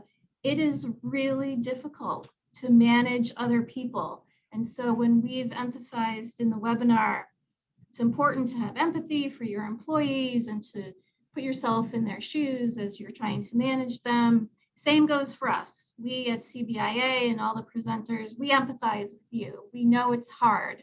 There are a million new laws for you to keep track of, whether you're a supervisor, manager, CEO, owner. There's a lot to keep track of. And then you have to kind of manage all these personalities and the difficulties that people are having with COVID. And so we get that. That's hard. And so I hope that the webinar was helpful to you, at least in some ways. For CBIA members, I'm sure you can always contact me and my partner, Philip Montgomery, and we have the HR hotline that you can call if you still have more questions about these topics or any other topics. And I'd encourage you to take a look at the CBIA website, because we've got a lot of information on there. If you go to the website, and particularly there's the news tab, but we also have an HR and safety tab in there, and then there are a lot of sub tabs under that. So we're really keeping up on that. So take a look at the website for help. I just want to remind you to please fill out the survey that our producer sent out through the chat. We find that really helpful. And I think that'll just bring things to a close. Thank you to everyone for joining us, and I hope you join us next time, and have a great day. Thank you. You're welcome.